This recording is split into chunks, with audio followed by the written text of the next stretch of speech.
Hey, good morning, everybody. Welcome to 20 Sides to Every Story. I'm Alex. I'll be running the session here this morning. We're playing Dolmenwood using old school essentials, fantasy, classic fantasy game system. I'm joined here this morning by Winston playing Weymund the Illusionist, Issac playing Friar Fitzpatrick, Moreen playing Lillibeth the Hunter, and Ryan playing Sir Geoffrey the Knight. Chris is unable to join us here this morning, but we will find a way to fit Thomas into the story. Hey, Lyra, thank you so much for the cheer. I really appreciate that. Keeping the gem door fed. And, ooh, thank you for the subscription. 44 months in a row. Yay! We're getting some long subscriptions that we're seeing in the chat nowadays. That's awesome. Thank you so much. So, so we're 20 sides to every story. Really, the big thing I like to say before we get started in our games is you can come hang out with us in our Discord server. We'd love to have you. We'll pop the link to join us in Discord in the Twitch chat. If you're listening to this on the podcast, just check the info section of the podcast and there'll be a link there. Otherwise, you can just type into your browser discord.gg/20 sides to every story, and that'll bring you right into the Discord server. Really good community. We got a lot of people that are interested in not just Dungeons and Dragons, but all sorts of different tabletop role-playing game systems, talking about the games that we stream here on Twitch. And it's also a great place to find people to play games with. Lots of very talented DMs in the group that are posting up games. And we also have a community campaign that you can join. It's a 5e game that has been following the storyline of the Temple of Elemental Evil, and now we've tied Princes of the Apocalypse to that as well. So it's an open game, anybody can join, and so Discord is the place to be if you want to find the signups for those games. And Badass Brentley, thank you for the cheer. Good morning. Thanks for joining us here for Dolmenwood. So we can get right into our game this morning. We're picking up, I believe it is the 29th of Igwild. We're right at the very tail end of spring. The characters in our last session had traveled up the river from the village of Dreg up to the Woodcutters Camp. Our previous session started with a little bit of a dire situation as Weymund and Sir Silas had been poisoned by a kind of shadowy creature that they had to deal with in Dreg that a number of people that they have talked to have suggested is a sign or a avatar or what have you, some kind of a creature associated with the fabled Nag Lord of the Dolmenwood. They went to a powerful figure named Madame Shantywood, who lived near the village of Dreg, to enlist her assistance with dealing with the poison. Assistance that she has sort of provided.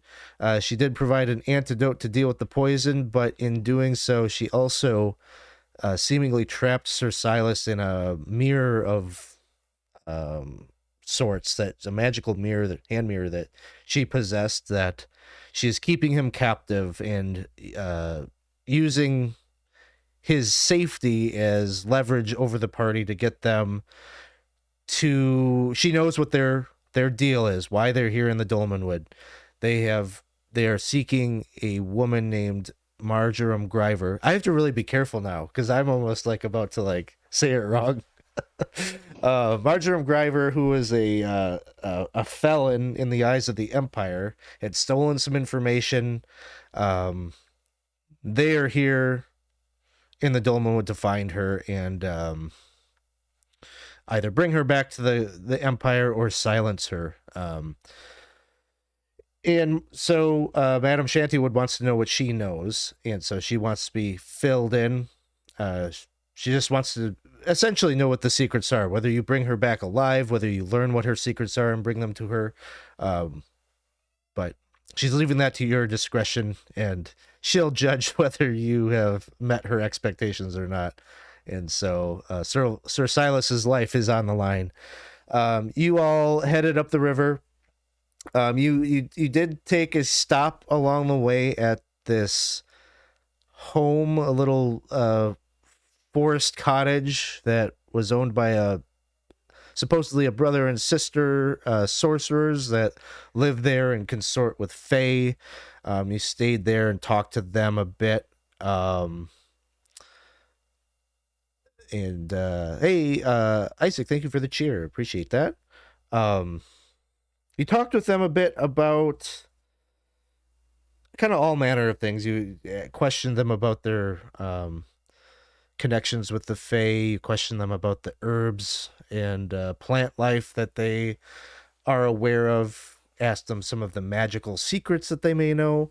One way or another, you arrived at the conversation about, at some point you started talking about crystals, and they told you that they have a need for a great surplus of crystals, and there's a place up the river that eventually forms into a lake called Fog Lake, and that is a place where there's this cavern that is full of these crystals that kind of shed this light. They're very beautiful to look at, but maybe have some kind of latent magical power. And so they told you that they feed you a lot of coin if you could bring them back a haul of these crystals. And so, partially motivated by coin, but I think also to stay in the good graces of Madame Shantywood, given that there was some kind of a relationship between Meriden and Madame Shantywood. You have decided to embark on that, and you have headed up the river to the Woodcutters Camp, where you have acquired a cart, a horse, some mining equipment, and it sounds like the group's intention is to go out to that cave. Hey, it looks like, do we have a hype train going right now? That's awesome. Thank you so much for that. Thanks for the cheer, Jeff. And along the way, as you were walking up to the Woodcutters Camp, you did encounter a priest of the one true God. His name, Father Horsley. He was out in the woods with his dog Cluid, and made his acquaintance. He took Friar Fitzpatrick to a shrine near the church, and they prayed. And I guess the good news from that was Friar Fitzpatrick has gained what was it? Was it the light spell? The light spell, yes. Yeah. So we learned a little secret of the Dolmenwood that the faithful of the one true God can pray at these shrines and get a blessing in the form of a spell. I think Father Horsley also imparted upon you that there are all sorts of shrines in the Dolmenwood. Many of them have been taken by the wood, and the Church of the One True God is very interested in reclaiming these spots and cleaning them up and restoring them. So another something to be on the lookout as you go forward. So where we're going to pick up, it's evening, maybe about 7 o'clock or so. Still daylight out as we're in the final days, literally the final days of spring. But it's time. You've had a long day of travel, of shopping, of doing some little things here in town. But you've made your way now over to the one inn that exists in the little village here, and that is the Merry Mendicant. And so as you travel, it's on the western side of the village, closer to the very small dock that rests on the edge of town.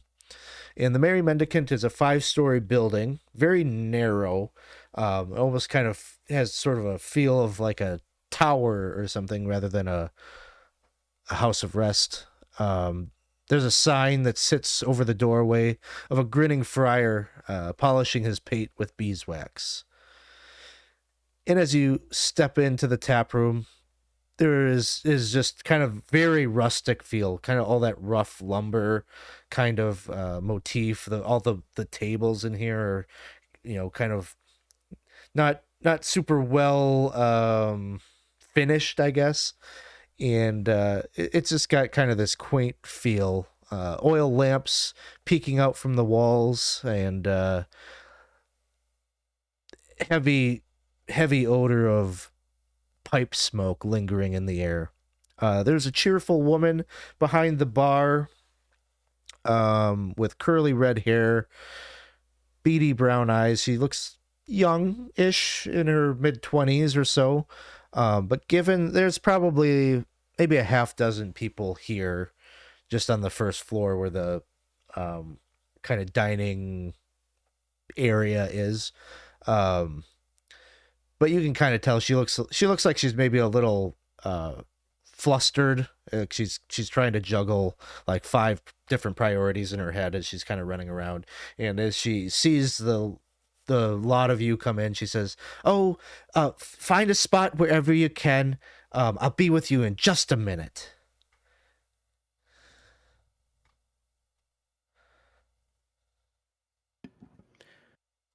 No problem. Thank you. And I'll just grab a table that looks like it could seat all of us. And we're still with Thomas at this point, right? Yep. Thomas is still with you at the moment. My hood further down over my head. I'm very jealous of the hair that this woman is flaunting, given that mine was all burned off. That's right. You should polish yours with the beeswax. That's. Did you just crack that joke? That's actually not a bad idea. Just own it. I think you look great. Just be proud of it. Oh, beeswax. I'm gonna ask the proprietor. Perhaps he has some, or she. There's a man at the bar with like a big bushy beard, and he's got a big stein in his hands, and his eyes are kind of following the woman as she's running around, like getting people food, and she comes over and like kind of lays out some like cutlery at your table. It just kind of like throws it on the table, and the man looks to her and just says, "Oi, Clement, I'm running a little dry over here." And she says, yes, I'll be right with you. Excuse me, folks. And she goes and like runs over to go and tend to him.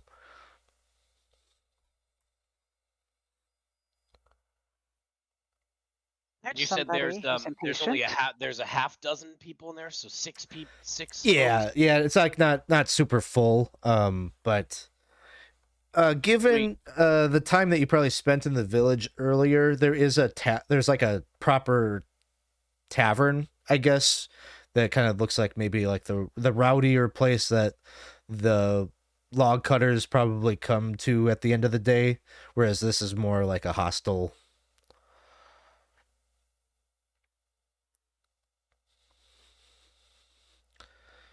And a few minutes pass, and she makes her way over to your table, and she says, "All right, sorry about the wait. How could I help you?" No beer for me, but do you have any sort of tea? Sure. I could get you some tea. We'll put some hot water on. How about the rest of you?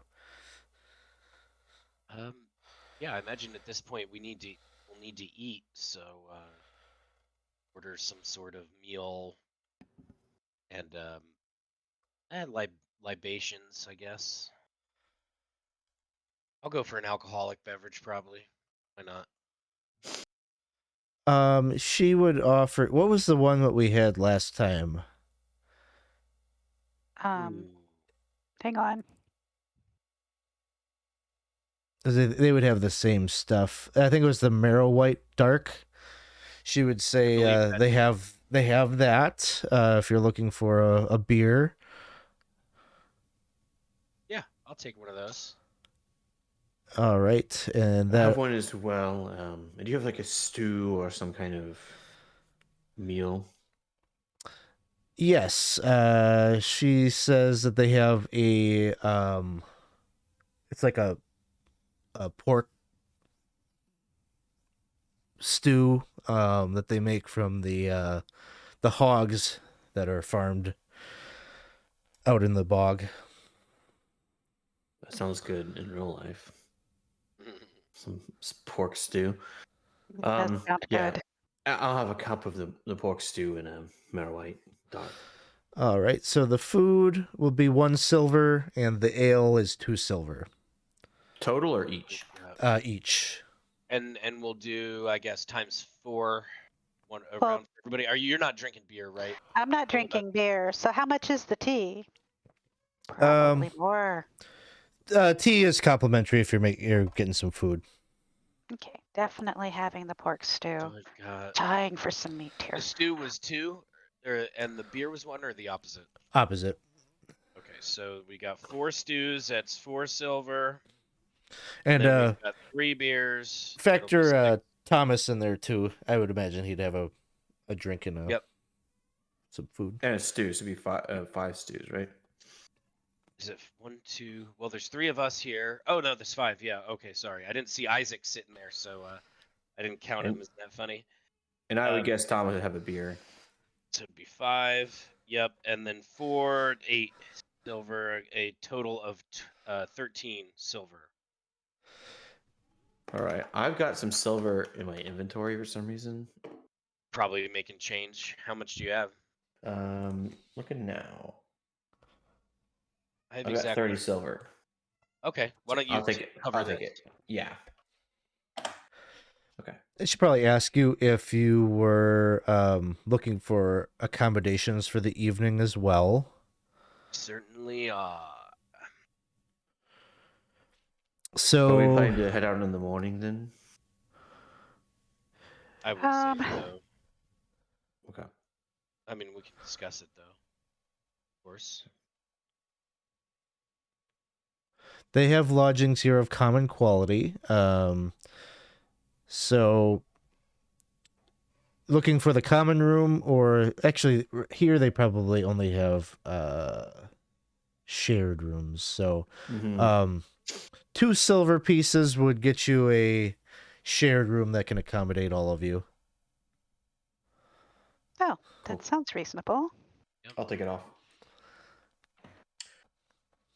So I'll give her 15 silver total for the meal and the lodgings.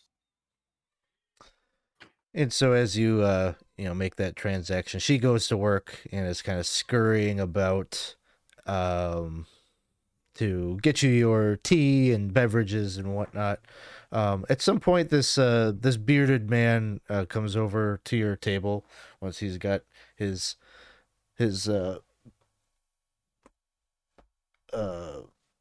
drink filled, and he comes over by you and he says, "Hey, you all look like strangers not from around here. What's your Really? story?" What gave it away? You got no meat on your bones. You look all raggedy. Having a tough time out here in the Dolmenwood? A picnic so far.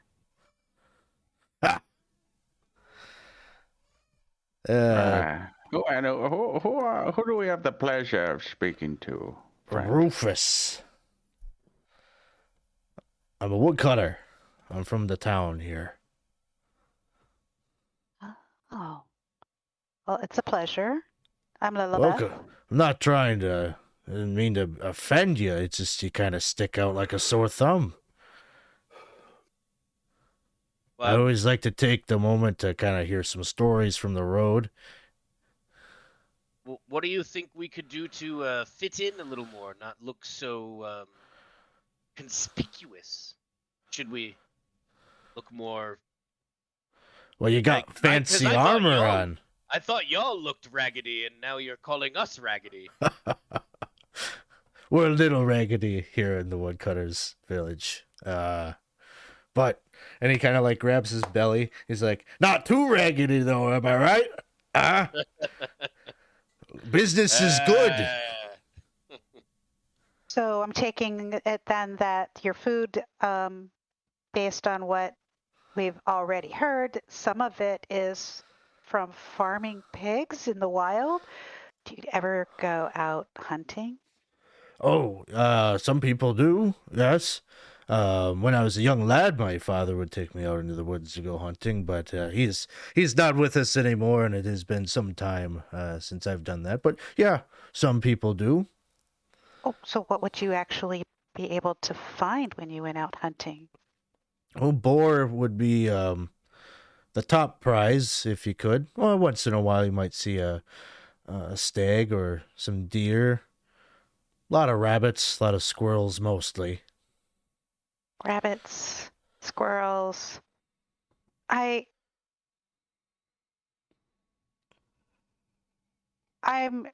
really not that comfortable anymore in enclosed spaces like the inn, and I'm really wondering just if I decided to go off for a little jaunt by myself, maybe later this evening, how far out could I go? Well, I wouldn't advise you to go out into the wood at night. Oh, okay, so no night hunting. There's no a night hag hunting. about. You know about the hag, right? I did hear something about the hag. The night hag? I Oh, don't wait. know. Naglor is what I'm thinking of. Never mind. Somebody, I can't remember who mentioned the hag to It was us. the father, yes. Oh, okay. Yes, the Hag of the West. Hag of the West. Now, So- what is the story of this hag? I apologize. Well, we all see strange things on occasion out in the woods. Mutilated animal. People sometimes go looking for her and never come back. You know, there's a lot of stories about her. I'd never seen her myself. Has anyone ever seen her?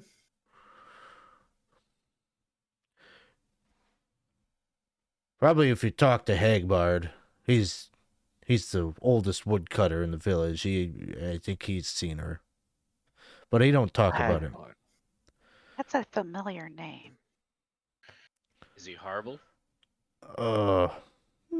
He's not horrible. He's kind of a very serious man, but he's not cruel, if that's what you're asking. He's made of tough stuff. He's old school. So if there's someone who has encountered the hag, he has been around long enough that if he has not, he may have heard the stories. If you want to Yes. be regaled with stories of hags, he would be that. Yeah, you want to talk about tough doings, getting him to open up his mouth and tell you a story. That I'd love make sure that I'm there when that happens. Oh, well then perhaps our friend Thomas here can take you along for that conversation. That sounds good. Hey, cheers. Next round's on me. Yeah. Thank you. Oh, so kind of you.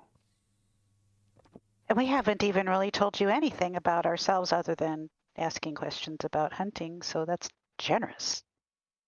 Well, you're just looking for a drinking friend. It's no problem. We can never have too many drinking friends. That's what I always say. No. Well, I feel like it's only fair that we share at least some of our adventures so far. So what do you think we should tell?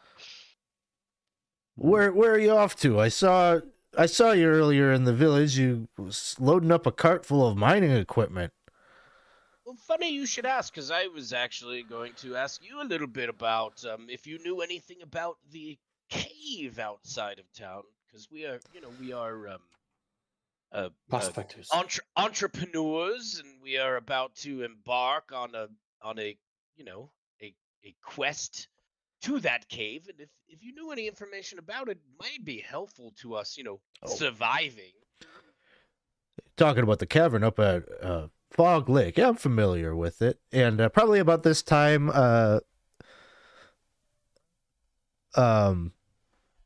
the Clement, the proprietor of the Merry Mendicant, is like setting down like your bowls of your stew and such, and she like looks at all of you with kind of like a worried look, and she says, "You're going to go up there to them caves? I heard that there is an odd fellow that lives in those caves, coming back and forth, hauling carts of bone to and from the caves. From what I hear, he might be one of them Droon. And at the hearing that word, you just see this like look of incredulous coming over like the woodcutter, and he says, "Drone, you spooked over some old men in the woods doing their oogity boogity magic." Yeah, Drone indeed is probably just some man who's been abandoned by his family and is scraping by, living up in those caves. Are we familiar with the word Droon? Yeah, they're like, I think they're who we believe is behind the Standing Stones, right? Or the not the strange Standing Stones, the Dolmen Stones. Yeah, Meriden? Oh, that would be of great interest to Thomas then. Yeah, the Droon in other places, I don't remember when it maybe would have came up, but they were always talked about as kind of like, you don't want to say the word Droon too loud, or the Droon are always watching, or they're kind of boogeymen a little bit. But you're getting like the opposite feel from this woodcutter who's just kind of laughing about them. and they're kind of like I mean, it might be just the word association, but aren't they sort of like a druidic cult type? Druidic and yeah, maybe like the kind of English way, not really the D&D. Yeah, Way. yeah, that's what I meant. They're shapeshifters. No, but yeah, no, they're yeah, kind of like out in the woods and sort of the old magic, old religion kind of stuff. So, Oh, you say that people have seen this Droon coming and going. Is there certain times or that they see them coming going? Do they come and go at night? Do they come and go at day? Have you heard anything like that? Clement just kind of says, "I'm not really sure. I just heard a couple of folk come in the place here and talk about them. I think they were maybe pilgrims going there to look at the crystals." And the big bearded man says, there may be some vagabond living in those caves, but he's only doing so because it stinks of troglodyte, and it's a good place probably to hide out. Yeah, there's troglodytes up there. I've heard tale of that. I always caution people about, sometimes you get some folk not quite like you got business up there, but we get like touristy types that want to go and see the caves, and it's okay to step in, but there are things that live in there. They're dangerous things, and you go in there alone, troglodytes see an easy mark, they might feast on you. Always looking for an easy meal. I'm not too familiar with troglodytes. What? Kind of like lizardy types of subterranean creatures. They like lurking in the dark, wet places of the world. Not too bright. but that seems strange then that this old man would deliberately go to a cave where he might end up eaten on any given night. Well, he's probably just some whack job. Maybe he is a Droon. Who cares? So you don't really think the Droon are anything to be worried about then? We've been hearing the word Droon all our lives. Spooky men that they're the ones that have claimed all the magic in the Dolmenwood. I've seen stranger things from. No man is responsible for the things that happen out here. I buy the hag. There's real life stories about the hag, but the Droon, it's just a word that gets passed around. We have nothing to fear from them. If they still live, if they still exist, they've been too cowardly to show their faces. They lurk so deep in the wood that they're not worth wasting the breath on. Well, that's comforting to know because you're the first person who's actually said anything about them to us, really, other than to say, Drew. And you can tell Sorry, Clement. The proprietor, she's like, she's not on the same page as him. She has reverence, or she's scared of whatever the druid might be. And Clement, what's your take on this hag? Do you buy the hag story? God, hag, Droon and hags. When I inherited this place from my grandfather, God rest his soul, I didn't know that there's all sorts of crazy supernatural things happening in and around the area. Well, I can tell you, since we've got to the Dolmenwood, it seems very crazy and supernatural as opposed to the Empire. So, Oh, cheers you to all come that. from the Empire. Wow. Cheers to You're that. big city folk. Well, Not I will anymore. say, Now we are just entrepreneurs in the Dolmenwood. Nothing interesting about us, other than we're starting a new mining business. I've never seen a Naglord thing before. Nope. We know better now. Maybe about this time you hear a bell ringing outside, like a large bell. And Clement just kind of like rolls her eyes. She goes, "Here it goes again." What is it? And the bearded man says, "It's a little early tonight, I think, but sounds like someone's ringing the Droon bell."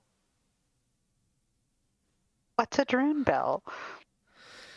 And he'll probably take you to the window and point. It's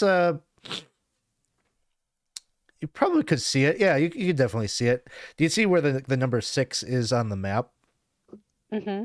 That is where, right there, you'd be able to see that there's an antique-looking, big, weathered copper bell standing on a wooden platform right by the river. Okay. It's got kind of like a gazebo roof over it.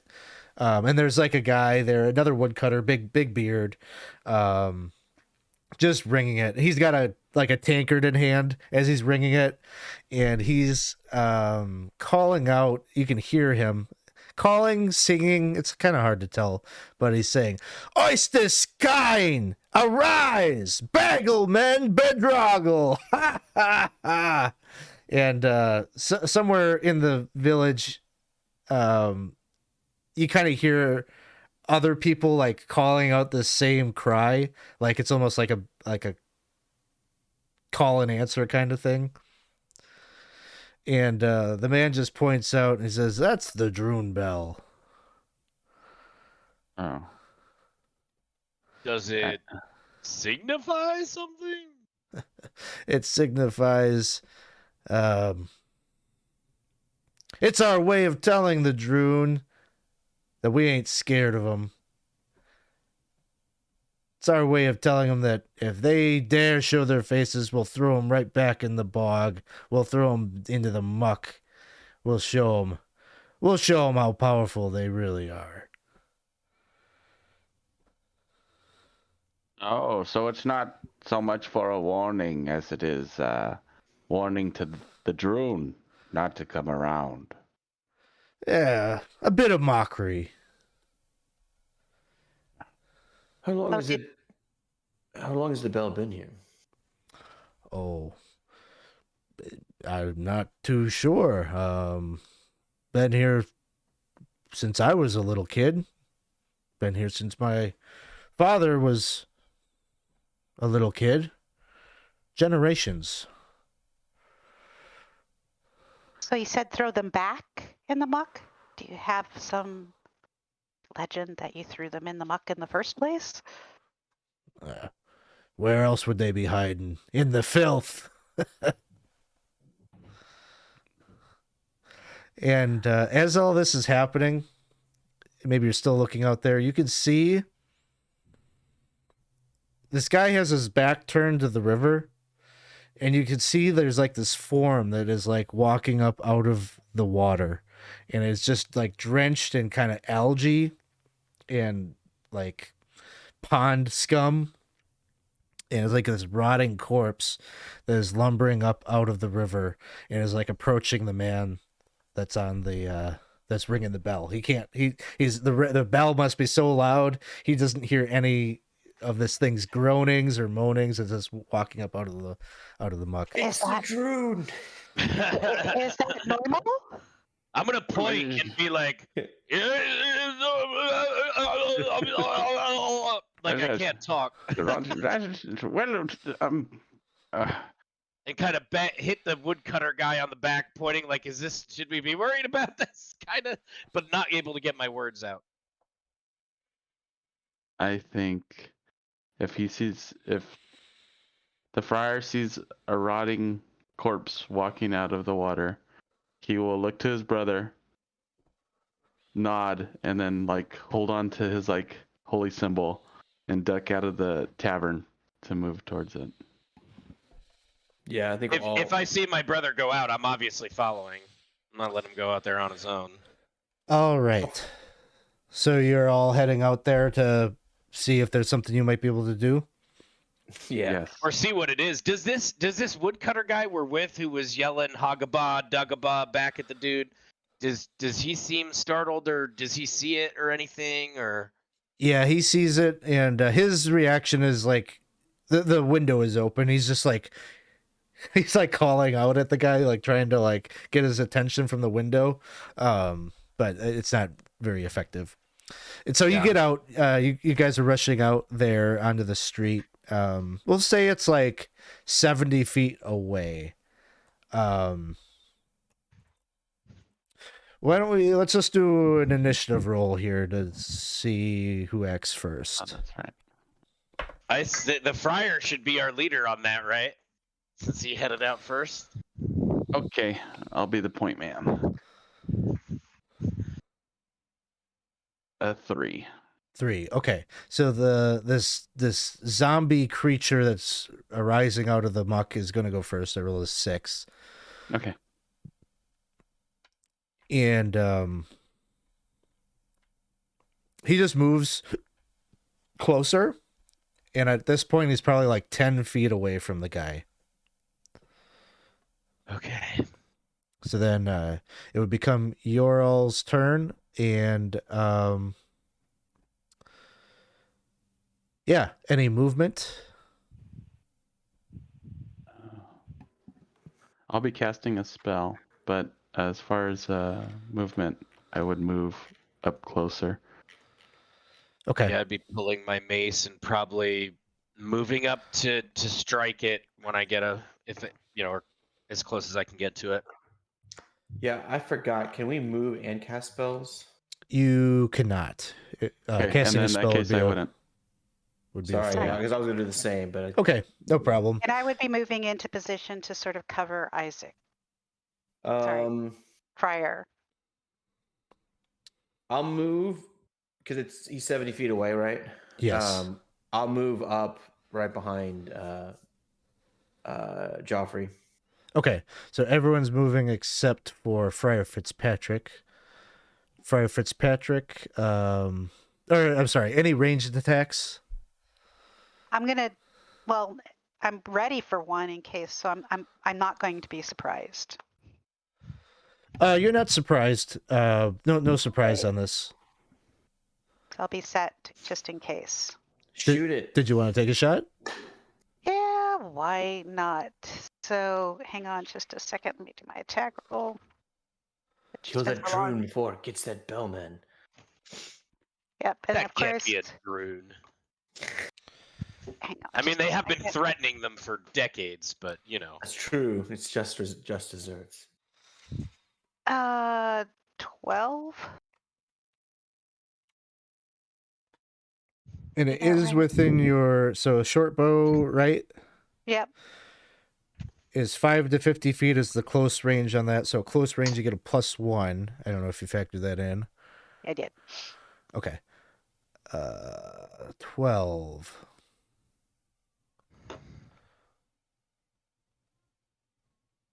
$12 will hit. Okay. And of course, now I can't find what I lost the print copy of my character sheet.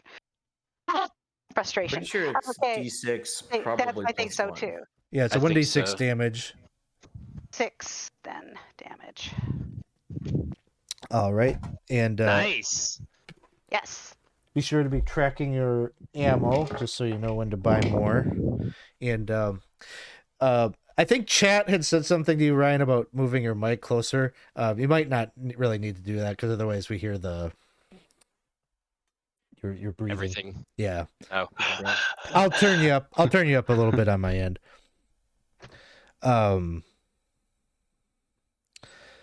Yes. Okay. So 6 damage to this zombie. You see your arrow sail through and clearly like sink into its shoulder blade.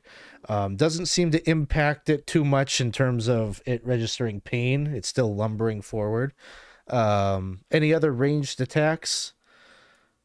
And we have no melee, so let's go to Friar. I will be trying to turn the undead. All right. They specify any kind of like ranged? No, I was looking at that. I'm not seeing any range at everything I'm looking at. I think probably our rule there will just be, can it see the holy symbol? And it can. So Okay. go ahead and roll. All right, so we're going to go ahead and roll. I get 2d6.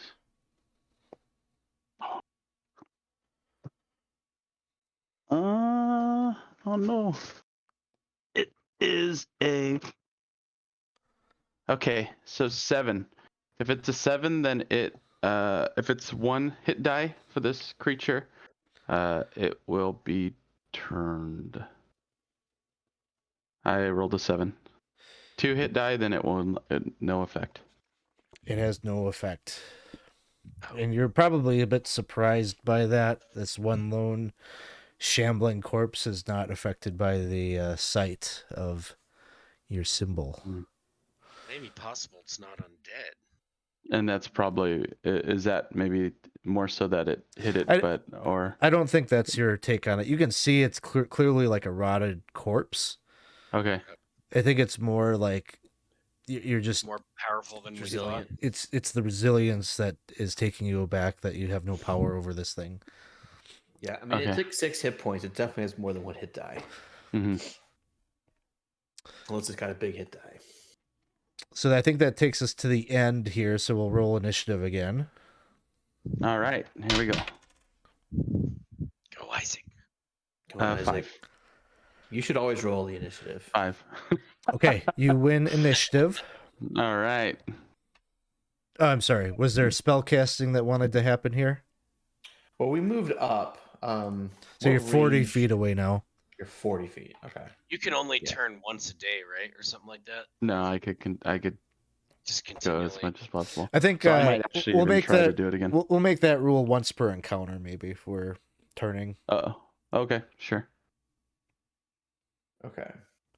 Well, I'm still too far away from what I was going to do, so I'm going to move up to be like.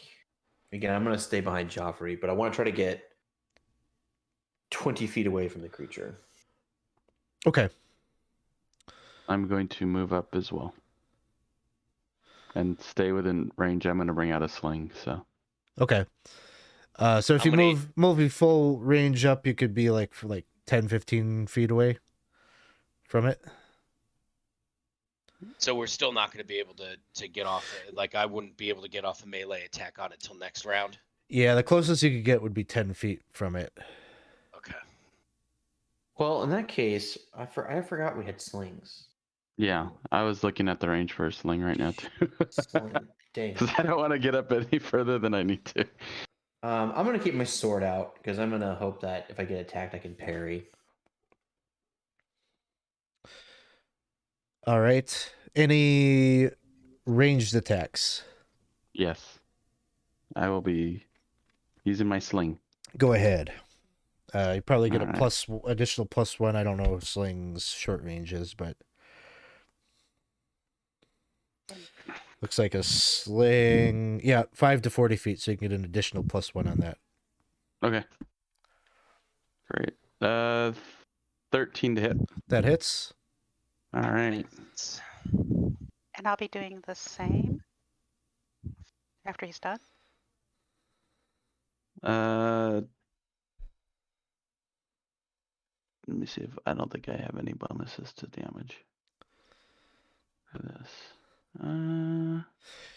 Yeah, it What's your should dex? should be just. It's not no dex Yeah, bonus on damage. 2 Oh, 2 2 Okay. points. Yeah. And unholy creature, go back into the water. As I'm yelling at. Slingstone hits its side of its head, and you can see a bit of fleshy. Its skull is kind of softened, and a bit of it kind of like collapses and falls off of its frame. Lillibeth, we could go to your bow attack. 15 That'll hit. and nice 4. 4. All right. Another arrow right through its chest. It's still lumbering forward. Any other ranged attacks? All right, and no one's in melee.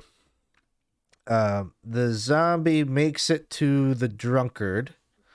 oh no. It's not moving. It's over. It's done. Dishes are done.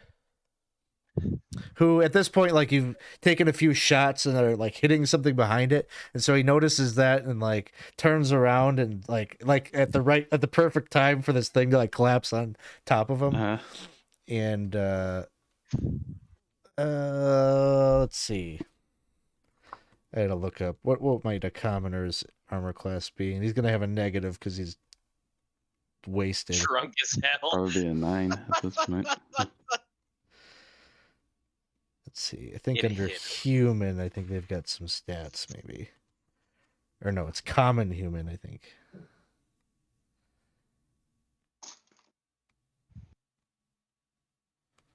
He's more human than human. Mm-hmm. Okay. More Newman than Newman. Oh yeah. Yeah, zombie just tears into him, tackles him to the He ground, and tried. starts to munch. At this point on your subsequent turn, you know, you're going to be able to go up there and like just beat the shit out of the zombie. But Well, we're not heroes, but we will get to beat the shit out of a zombie. but you can see that underneath as you deal with the active zombie, underneath like is the woodcutter. His kind of flannel shirt has been ripped up and it's just kind of a bloody mess where there's like a big bite mark in his chest. Do we know anything about zombies? Like in lore? Like is there like any stories of like zombies biting people and they become zombies? That's what you're worried about, right? Yeah. I'm worried about that. I don't know if my character would know. Has he Probably been reading the novels? probably going to the not. plays? Probably not like that. Stories of zombies are typically that they're magically like there's some wizardry or sorcery behind it, not that it's like a viral infectious kind of thing. Okay. 'Cause I was gonna start cutting but- heads off. You don't know what the hell this thing is because it's clearly very powerful in comparison to maybe the typical zombie. I don't know if any of your characters have dealt with zombies, but this is a step up, whatever this was. Yeah, I'm just gonna kind of like turn the zombie over and like kind of poke at it, see what's wearing, see if it looks like just some random corpse or if it looks like a soldier's corpse. You know, trying to like ascertain where this came from. It's definitely very bloated and kind of saggy, like it has been waterlogged. Its clothing and such, almost non-existent. Like it's rotted away so long ago, and its flesh is that way too. That you probably ascertain this is a really old body or corpse. Got it. Why would it come out of the water right now? Battle. I mean, ring a big loud bell taunting the truths. This person, is he's gone? He's gone. He's dead. Oh yeah. Like it was like a vital piece of his body Makes had sense, just been yeah. ripped out. And there's some woodcutters that are kind of congregating about. Mhm. One of which is a very old looking man with a coonskin cap, who kind of like, he's the one, like everyone else is looking on in horror. This guy's kind of steely faced, and he moves up and goes to examine the body and just like kind of picks him up, and in a very low, gruff voice, just says, "He was a good man. I knew his family well. We must take his body now to the church, St. Fogarty. We will Yes. We will lay him to rest under the rites of our fathers and their fathers before them, and remember him for the woodcutter he was." And he just kind of somberly starts to make his way to the north of the village, taking the trail. And a number of the log cutters, those that are wearing hats take their hats off, and they kind of follow as a congregation up that way. I want to say that Sir Geoffrey probably, in being a knight and sort of like vowing to protect people and stuff, that he would probably feel compelled to go with this man to explain to the family what happened, because in his eyes this was a failure on his part to protect this guy. Yeah, that sounds good. Any special actions that the rest of you want to take? As soon as he sees Joffrey kind of stepping away, he would say, "Brother, where are you going? We have to make sure, we have to dispose of this rotting evil creature. We have to burn the body. Make sure it does not rise again." I have a duty, brother, to inform the family of exactly what happened here. I failed to we acted, but we did not act quick enough. And I feel like there's a duty here that needs to be done. We can I'll- stay behind and deal with the body. I'll help. Cool. So it sounds like Weymund, Friar, and Lillibeth, you'll take care of the body, burning it and such, and Sir Geoffrey will attend. It's probably not really like a true funeral, but you probably get the sense that there's some expediency to what they're doing, in terms of blessing the body that was bitten. Probably kind of along the lines of what Weymund maybe was thinking about, like, could this other guy, could being bit by a zombie make you become one? And so there's maybe a little bit of a superstitious feel about that from them, even, that they're going to have the Father Horsley bless the body and have him be put back into the earth. And so we don't have to like run through all of that, but that's what's going to happen. And I think I would like to have Joffrey sort of, act as, knightly as possible, but also while he's at the funeral and interacting with these people, kind of try to get closer to Hagbard and get a little information on, what's happening here, with these undead, with the quickness of the funeral, with everything, and kind of pump him for information on this Droon situation out here. and he'll probably say, "We can talk, but here is not the place. This is a house of God, and I will not speak of the Droon and of witchcraft in this holy place, but we will go back down into the village, and we will go to the stump and poniard, and we will have plenty of drink here tonight. We will remember this man, and I will answer your questions." Thank you for attempting to avert this senseless loss. I'm only upset that my actions were taken too slowly, and that I was not able to defend this honorable man.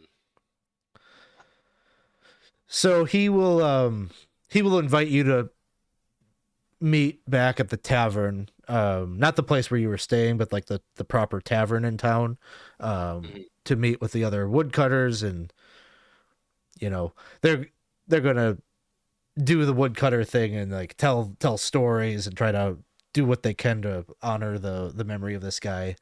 And so he'll extend that invitation to you and say, bring your friends. We appreciate what you have tried to do here and set you out on your way. Nice. So the And service plan kind on- of concludes, and all the people are kind of, talking with the family as you do. And that's kind of that. Then there's just kind of like the slow filtering down into the village of people after the fact. Yeah, and I'll head back to the inn, and I'll let everybody know what has transpired in the invitation that was put forth to us by Hagbard.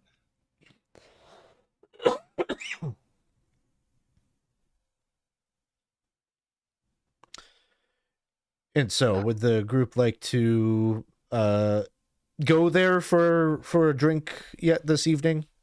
What time is it at this point? At this point, We finished.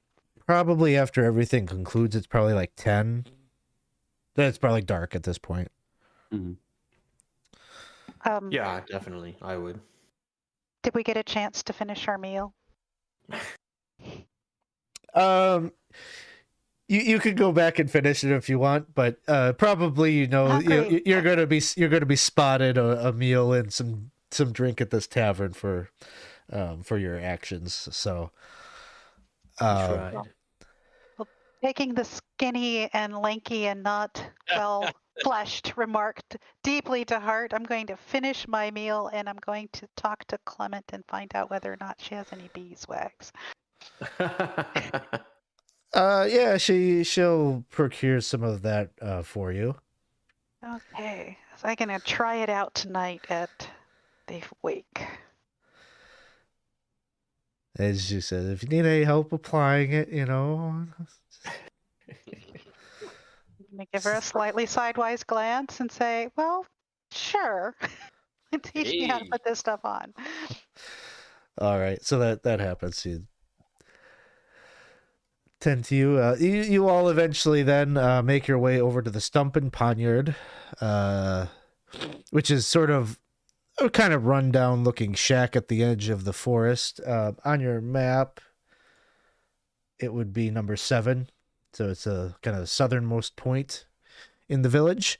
As you walk in, again, this place has very rustic kind of feel as well. Big chimney on either side of the tap room, and in the middle, the bar is kind of.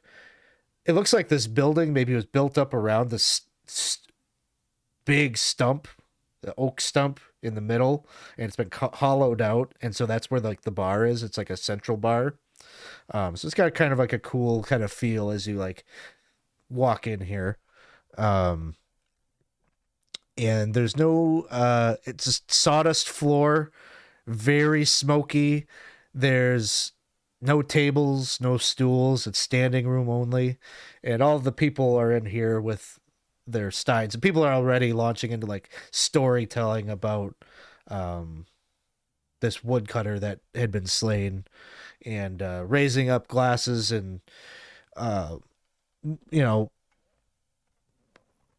once in a while they jump back into that call, that oysters kind arise, bagel men bedraggle. Aye! And then they all give out a call. So there's kind of it's drunken merriment in here, but Hagbard Sunderman is kind of off in the corner, smoking his pipe and very withdrawn from everything. And steins are being like thrown like thrust into your hands as you walk in. It doesn't seem like you don't see any coin being exchanged. Nothing like that is happening right now. It's like open bar, basically. Is Hagbard drinking or just smoking? He's not drinking in the same excess that everyone else is, but he's definitely got a stein in hand, at arm's length.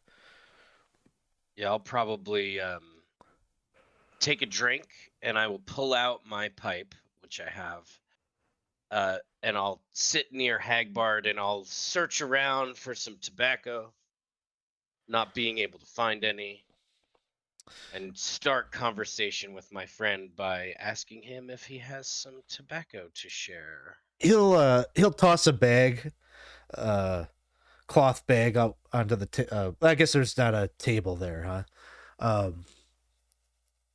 He'll toss it your way. But chair, come to speak. I'll be standing there, right? Because you said there's no seating, right? Yeah. So he'll just toss the bag towards you, and he's like kind of watching you, almost like a little bit judgmentally. Like he's like watching your movements just to see, he's sizing you up a little bit. And as you're lighting up your pipe, he just says, "That was a fair bit of bravery from a soft skin."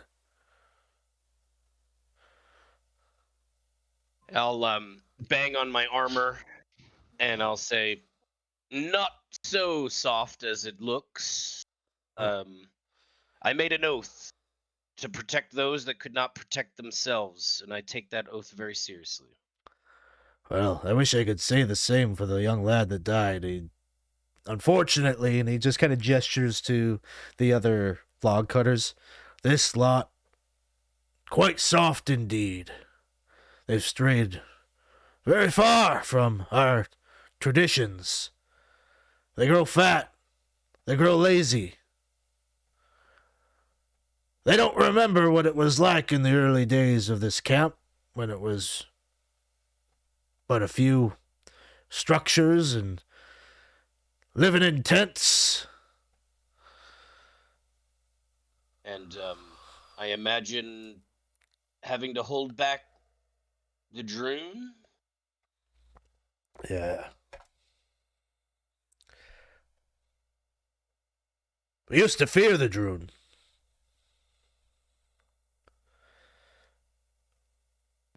Why? I've seen all sorts of strange things in my time as a woodcutter. I can't say for sure what that thing was that dredged itself up out of the river. Could have been an agent of the hag. I'm sure she dips her interest into the realm of necromancy. Could it be the Droon? I don't know. I hear stories of a strange man up at Fog Lake. Perhaps the Droon are coming back and waking up. We have heard the same stories of this Droon at Fog Lake, and being entrepreneurs, we were about to embark on a caving expedition out there. Do you believe that we have cause for concern over this man and that he could possibly actually be Droon? He's looking at the other woodcutters. You see them letting out that call. Bagglemen. That's what we call them, the Droon. They cheer and they mock, but deep in their hearts they all fear the Droon, and for good reason. They've heard the stories of folk being bewitched, acting outside of their own autonomy, doing unspeakable things against their will. Worst of all, we all fear coming back after death, not passing on. Is that what you feared would happen to your friend that we buried here tonight? Oh, yes. That isn't the first walking corpse I've seen. And they're becoming more frequent. And you've been able to keep them from reanimating again by burying them in the manner that you've done? So far, the light of the one true God blesses us all, and those who walk in his light are protected. And I'll probably use that segue to introduce my brother, the priest of the One True Light, and everybody else that is with us, and So the Friar's mindset going into this was we had a big, it was shame. He had to keep his mind narrow and focused. But as soon as that first drink came into his hand, he was like, no, you like in the background while this is going on, he's no, thank you. Okay, I'll have one. Oh, this is good. And like by the time he gets to you, he's like 4 beers in. Like he's like, yeah. Oh, hello.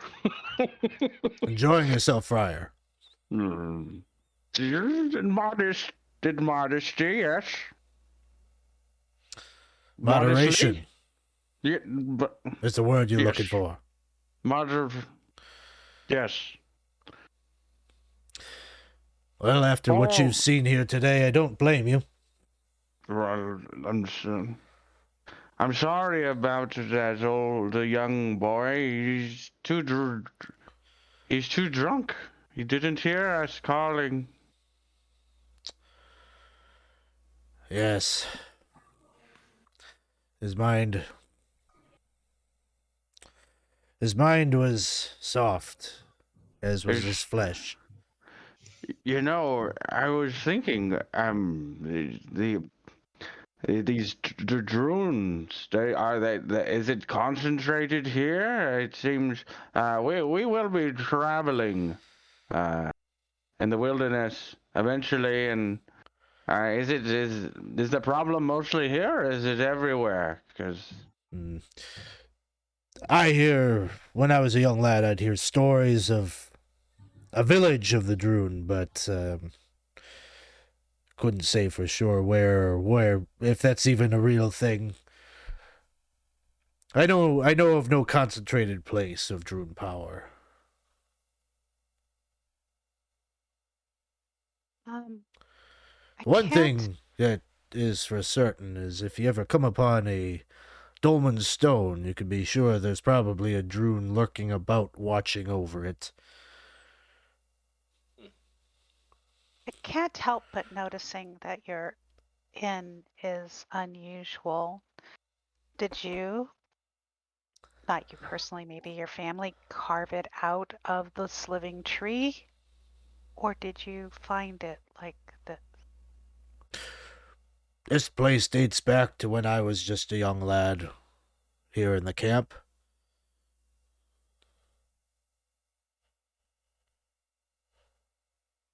like you watched it being made? Yeah, we'll say that is true. It isn't his tavern. He's not the owner.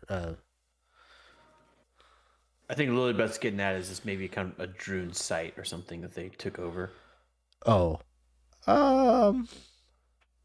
Sideways, yes. he wouldn't agree with that. He wouldn't think that that's probably true. Okay. Okay.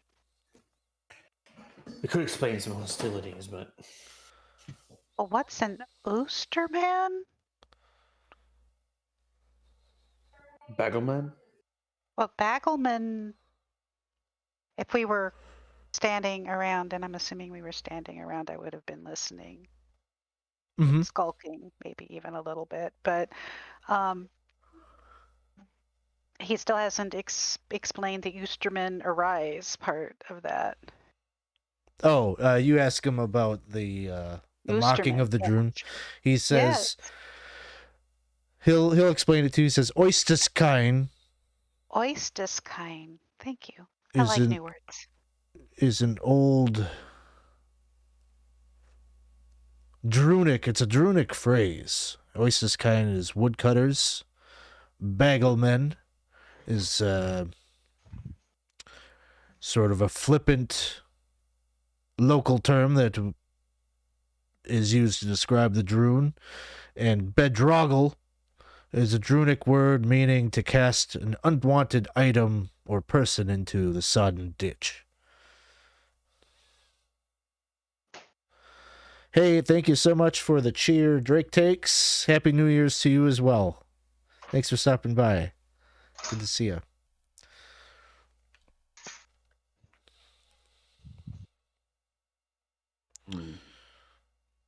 So how do you throw a drone into the ditch? I would imagine by his legs and his arms. That seems pretty straightforward. I think we can do that.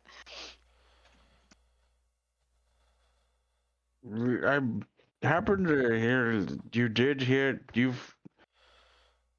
these creatures, there's the bog undead.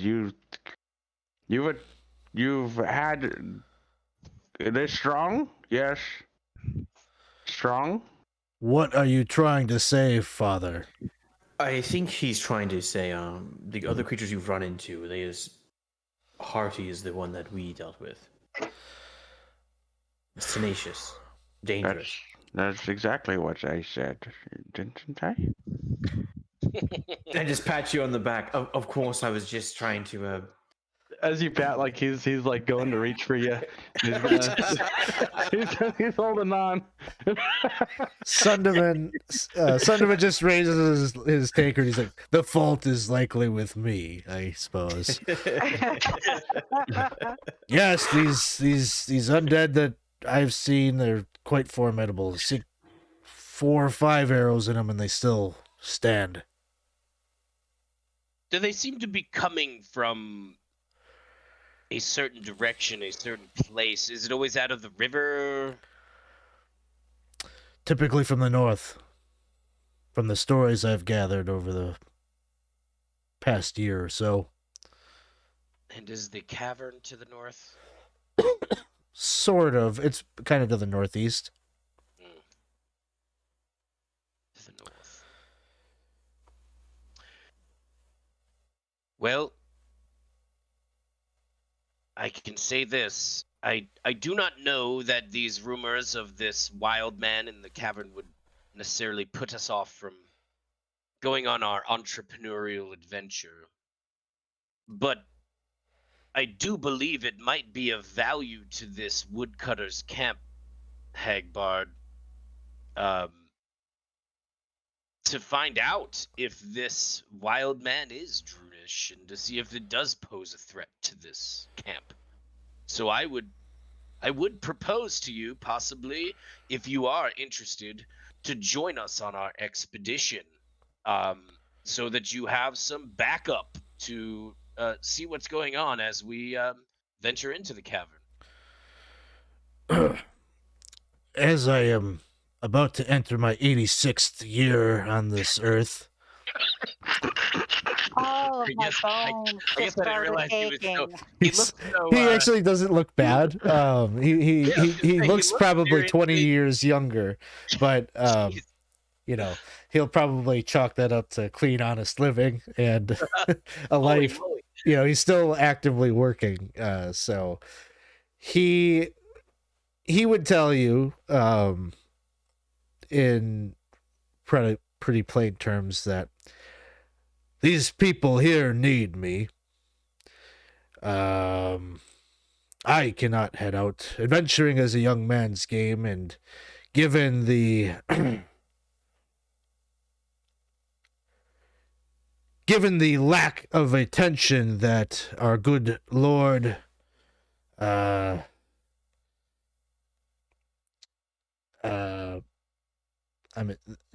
the name is escaping me. Jolly Oasis has sort of given up his responsibilities here over the village. I am needed to oversee kind of the day-to-day of our livelihood and keep the boys in line. So, but I would be any information that you might be able to bring us back about this strange man, whether he be Droon or just some hedge wizard causing trouble up there, we greatly appreciate. Aye. Be happy to bring that back. Drawings if he'll hold still long enough. Speaking Yeah, of he- information, He'll go and just like as that he says that he'll like whisper in your ear, crystals. speaking of information, while we have you, Hagbeard, we were Hagbard, right? Egbard. We heard rumors of some other dangers in the woods. We thought maybe you might have some knowledge about it. Hags, mutilated animals. Hags, he believes that he would, with great conviction, say that there's a hag that lives to the west, The west. Okay. and best not to travel in that area lest you not come back. He says he's known many people pass through the village. A lot of them heartbroken lovers, people that have some kind of wish that they want to see fulfilled. People like have actively gone out there to seek her and her magic that he's never seen again. A lot of troubles in this camp. He would say that from his perspective, the biggest trouble of the camp is the downfall of the woodcutters becoming lazy, becoming fat, becoming I don't know if I think this got brought up in the last session, but he would tell you that the woodcutters here are no longer follow in their traditions, the traditions that his father gave to him and his great grandfather, and he'll tell you that it used to be that the woodcutters practiced an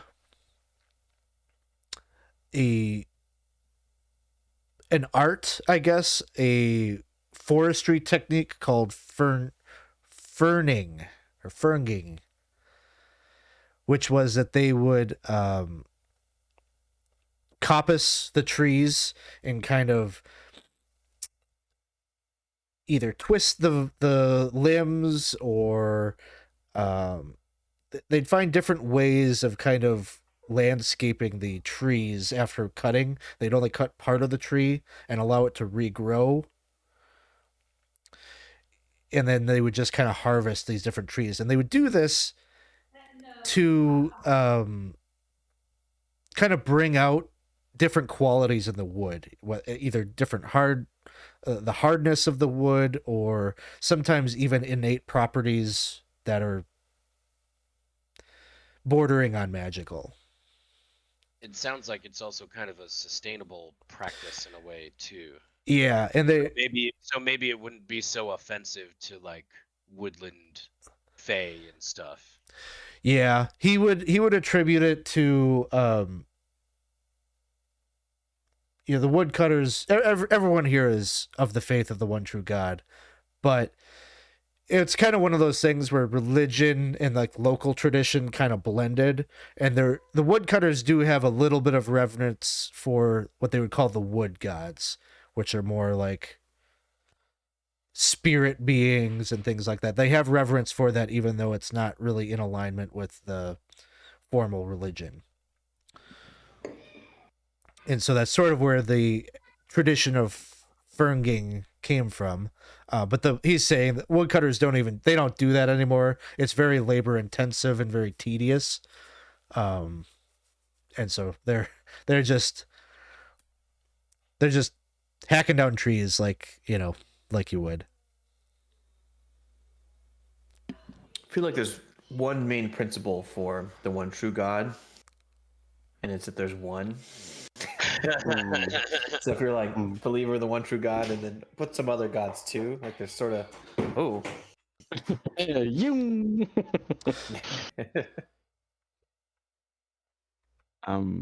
He would kind of you would see him shake his head and go, no, the crystals. You went on and on about crystals and people Smoking crystals is.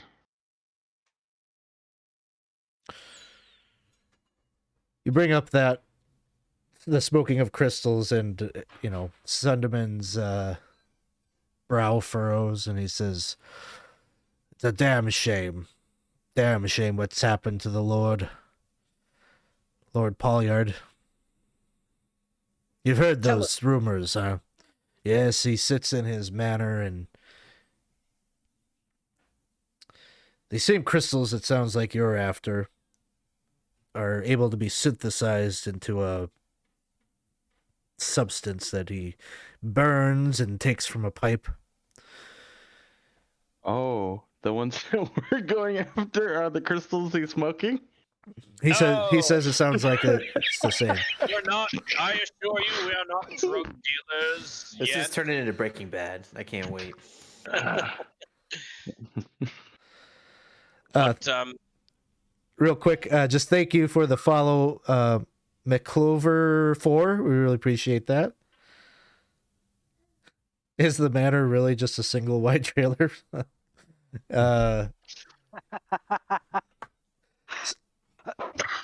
But he tells you that, yeah, Lord Pollard hasn't really made it a practice to come down into the Woodcutters to really speak with the people much. He's very withdrawn. And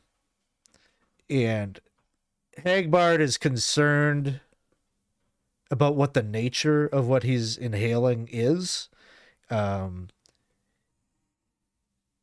He feels there's something going on at the manor that Lord Pollard is maybe being visited by spirits or some kind of supernatural presence that is now taking up residence right along with him.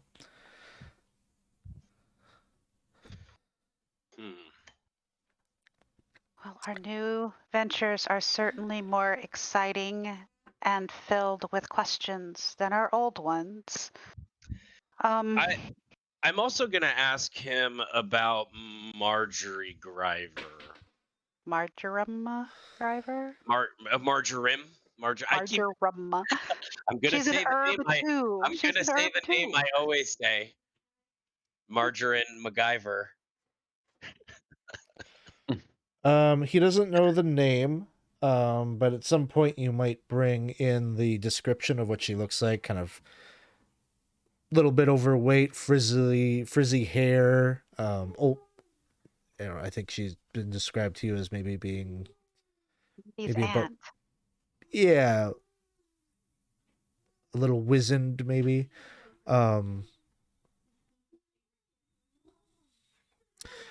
He would say he saw somebody matching that description in the village not too long ago, selling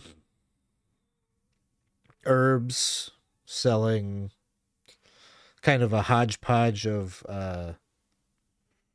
things from the woods, herbs and mushrooms and such. That could fit the description. It might be best for one of us, if we are going to go on our expedition tomorrow, it may be best for one of us to stay behind and see if they can find some information on this person and perhaps what direction they may have headed, or, just further information.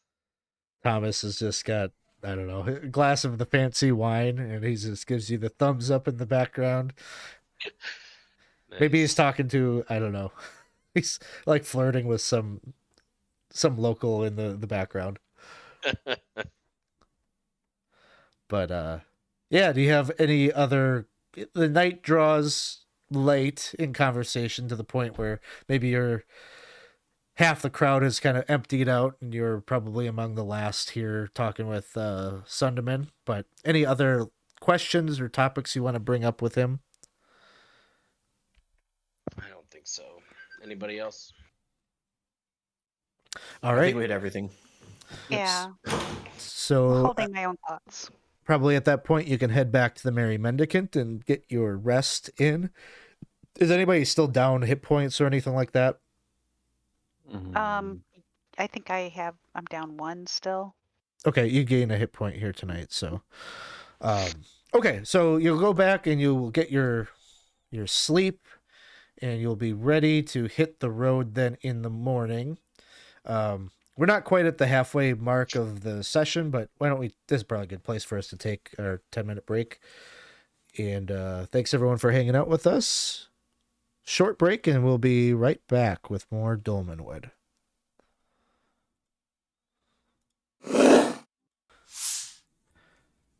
How's it going? We are back for the second half of Dolmenwood this morning. Our group is waking up on the 30th day of Igwild. Fun fact, I don't know that it is super imperative to the group, but today is a feast day for Saint Weylund of the Sack, who I think was one of the saints that you sort of, as a group, had a little bit of affinity for, because they were the saint that was accused of treason and tax evasion, and when they were to be executed, the executioner was confounded that they couldn't drop the axe on their neck. And so, not necessarily a saint that is locally celebrated to the point of having a big holiday here in the Woodcutters Camp, but thought I'd just mention that. But in the morning, you get the cart loaded up with your supplies,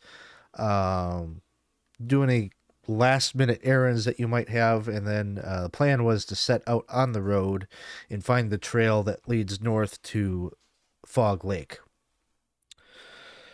I, for one, am going to ask the friar to at least do a small remembrance for the day. I'm feeling particularly grateful. Yeah, the friar would definitely. I'm sure he probably would have even, like, after his like Nice. hungover morning prayers, like just kind of like mention, oh, fun fact, everyone, and so exactly what Alex said. But he would say, oh well, he would just kind of like foggy headedly just kind of do a very like it's a meaningful moment, for all of us. But he's so messed up, like he's still messed up from the day before that. He's just kind of foggy headedly like, oh yes, we pray to you and in remembrance and thank you for everything and whatnot. You could tell that he is severely hungover right now.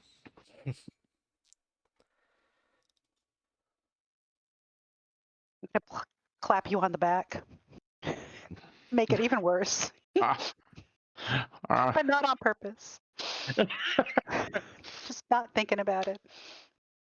And give you a slight hug, which I don't do very much at all, which you don't know. All right. So with that, you head out onto the road. Now, given your encumbrance and such with having one member that has heavy armor, typically you'd only be able to go 2 hexes, but you are following a road, so you get a little bit of a speed bump, so you can do 3 hexes in a day. We also have the horse, right? The draft horse and the cart. Yeah, that doesn't slow you down as much as The armor. the armor does. Okay, cool. And I mean, you could totally choose to like throw the armor in the back of the cart, I suppose, but then you're not wearing it if you get surprised. So Oh no, Sir Geoffrey is not taking off his armor today, sir. I wouldn't think so. He's already lost his sword. He's not losing his armor too. So you start to make your way along the dirt road that heads out east of the Woodcutters encampment. Kind of the tangled forest is crowded out around you, but this road is fairly well maintained. It strikes you as being fairly well used, probably between here and Castle Brackenwold, some days to the east. And so as you head out, just want to point out something as you make your way along the road, is you would see that there is a small trail that heads to the south as you start to make your way this way, but you would know that that is not your destination, but a small footpath heads down that way. And we'll probably mark it on a makeshift map to share with Thomas when we get back to town. And just like as a foot drawn path. It's probably wide enough for, you know, a horse and a cart, but it is probably just like a. There would be no way for cross traffic to pass each other, and so it looks more like a private kind of road. Like a hiking or something. It might, you might draw a connection between the fact that Lord Pollyard's manor is supposedly out here somewhere, and so it might be like the private road deeper into the woods where he lives. Okay. But I don't believe you are going to try to stop there, given the state of affairs you've heard Lord Pollyard is in. I don't think we go there until we have some rock to sell him. Right? Yeah, you're empty-handed right now. Probably at about maybe 5 hours of travel, you would see along the road a trail that heads north into the woods. Kind of a similar kind of private looking road, or a gravelly road that isn't like the main path. And this is where you're going to suspect that there's probably a sign even there. There's a sign post, and it's sort of it's got kind of like an owl motif, like the top of the post has been intricately carved with like the face of outline of an owl, and signposts that say, to the east, Castle Brackenwold; to the west, Woodcutters Camp; to the north, Fog Lake. Well, I do believe it is quite literally spelling it out for us.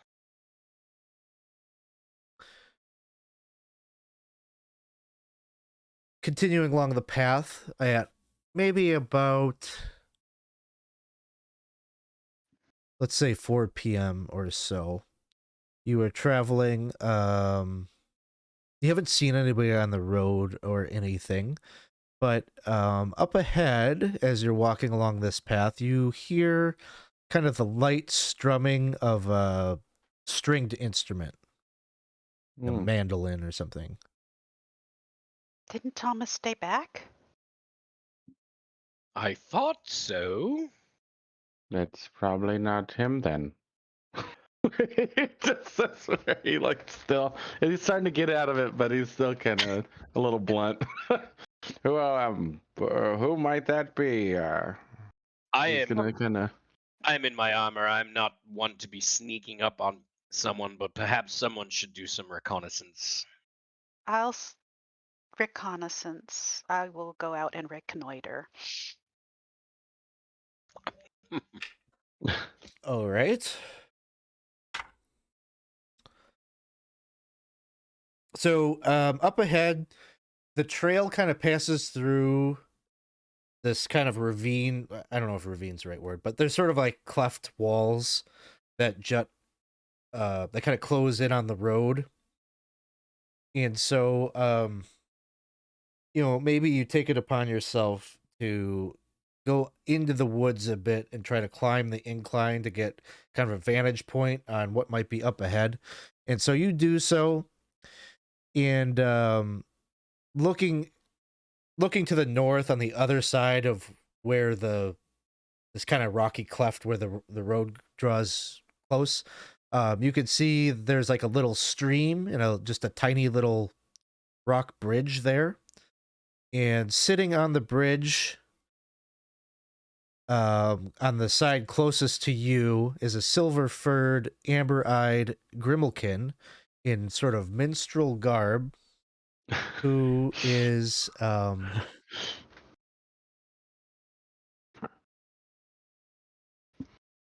playing a mandolin, smoking a pipe, and looks up directly at you as you're looking down at it, and it says, "No need to be shy. Come on down. Let's take in a song and a tale." Bling.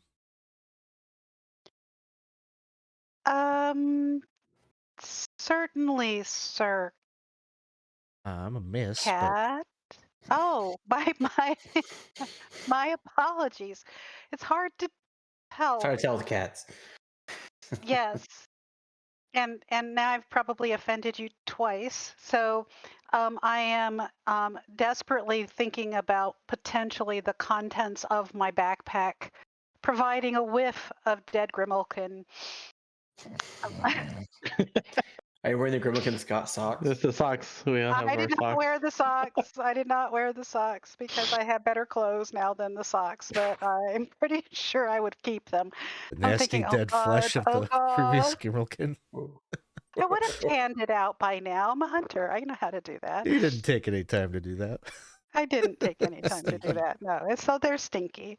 Okay, so give me a moment, and I essentially punt the socks into the forest and try and rub my hands with herbs and head on down. And I'm actually doing this, well, obviously without saying anything to anyone at this point because I don't really want to lure my companions into this potential trap. All right. You know, I was just thinking when you mentioned the minstrel or mentioned the mandolin, I was like, do you think cats can play mandolins? Like, probably not, right? It's probably cool. Probably not a Grimmelkin. They have built-in claws. I mean, That's true. That's true. Can they articulate their fingers enough to get the? I can do I've that. seen some polydactyl cats, That's true. They've got a whole lot of fingers. It could be tapping away like what's his face? Oh man, I'm losing his name.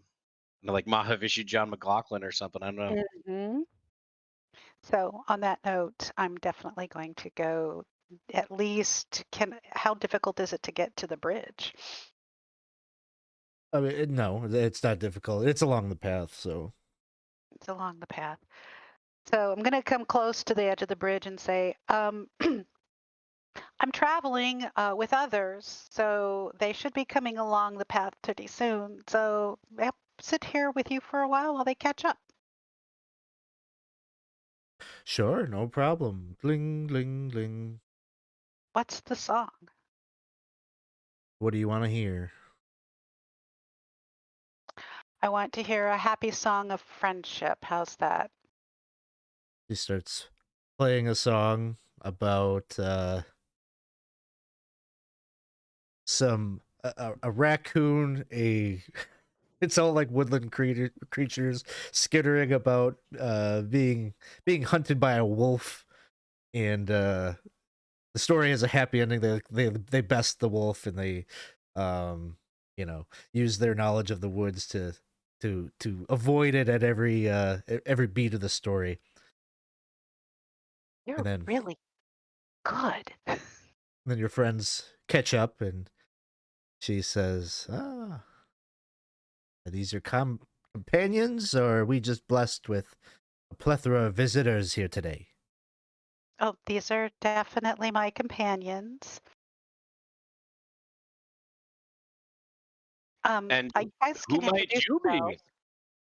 Oh, my name is Dandy Bristlewiff,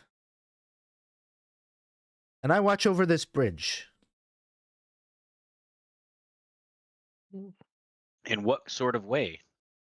In the sort of way that you might expect. You need to answer my riddle, or terrible, terrible fate may befall you on the other side. Would you like to play? I think we can do this. Are there any more of you?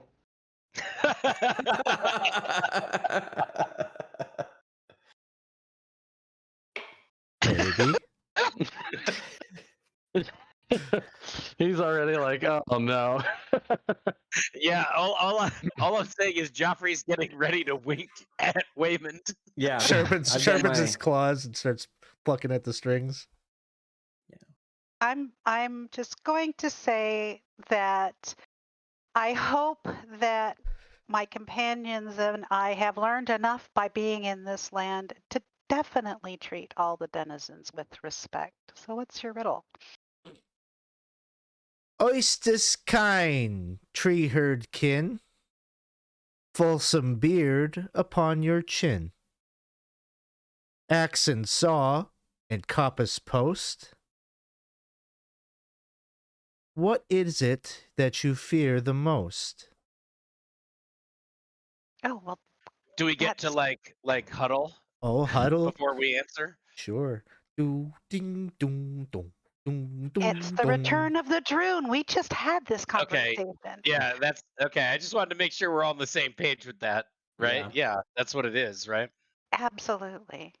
Especially the whole. You're so smart. Do do do do. You may pass. Thank you. Is it any part of your practice as a guardian of the bridge to accept the appreciation of your patrons?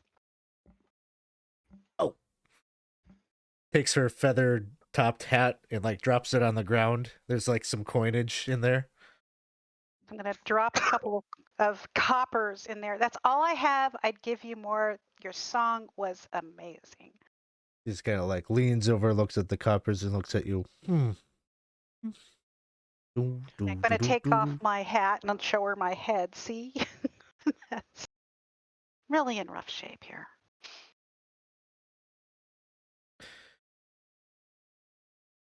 Um, Out of curiosity, just how many other girlkin are in your little band? Oh, I was just kidding. It's just me. Doom, doom, doom, doom. We probably need to head across the bridge. yes. Someone have a We might be cadence. headed back and forth a few times. Yeah. Oh, Are we gonna have to answer? Or is this a one-time thing? Brilliant question. I'll have to make the next one harder. I'm Should I not. be here?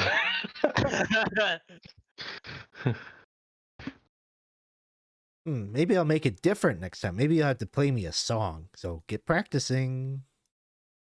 Okay. And just out of curiosity, what bad things are known to happen? Oh, curiosity. You know that's bad for mankind. Yeah. First You know hand. that. Not for us though. So you know. Speak for yourself. Hmm. Well, I hear there are dangerous things in the cave just up this path.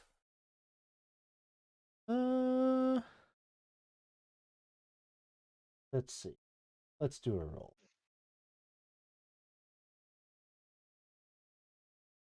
She says there's a lot of very delicious looking things in the cave. Nice plump mushrooms. Don't eat them. No matter how good they look or what you think that they may be, surely you'll misidentify them.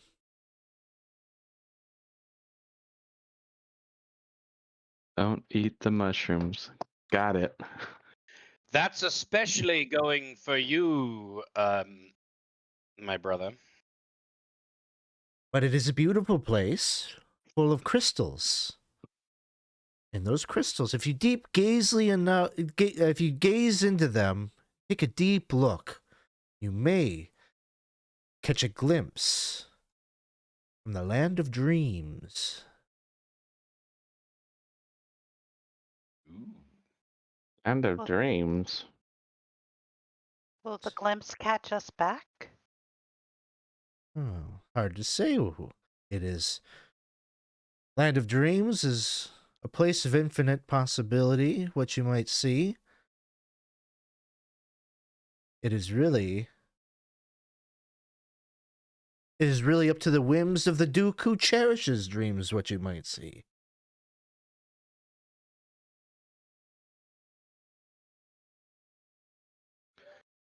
Have you Duke heard of Dreams. know anything of does this have anything to do with you know, by gazing into them? Do you mean like smoking them? Because we've heard rumors of people smoking these Oh. prisoners.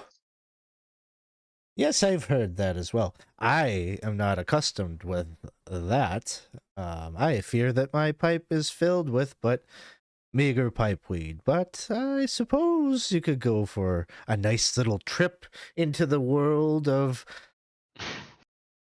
hypnagogia, if you may partake. Hypnagogia. That is where the Duke who cherishes dreams dwells in his alabaster spire. And is that his name? The Duke who cherishes dreams? That is an odd name. Oh, but it tells you a lot more than some fancy word. That is true. Yeah. He blows some smoke rings. Geoffrey's trying to act like he's not uncomfortable around this Grimalkin, but after the last encounter with Grimalkins, he's like very wary. So he's so if somebody could be like slowly moving backward like across the bridge in a way, Oh it yeah, would be ahead of you. it would be him. I'm already crossing as soon as he says it's just the one of them. I'm like, peace. Sounds good. I'm gonna wave. I'm gonna be the last person back and just wave.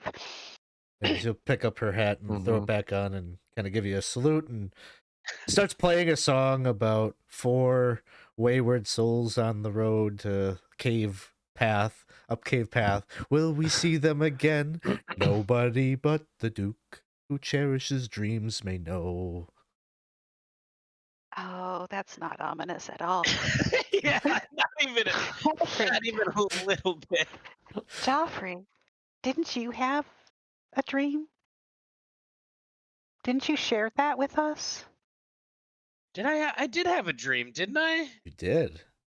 A beautiful elven maiden that you danced with and spent what felt like a very long time, more than just one night or one day, but felt like you really got to know this other person. And yet, in your waking life, you know Never next seen to them. nothing about them.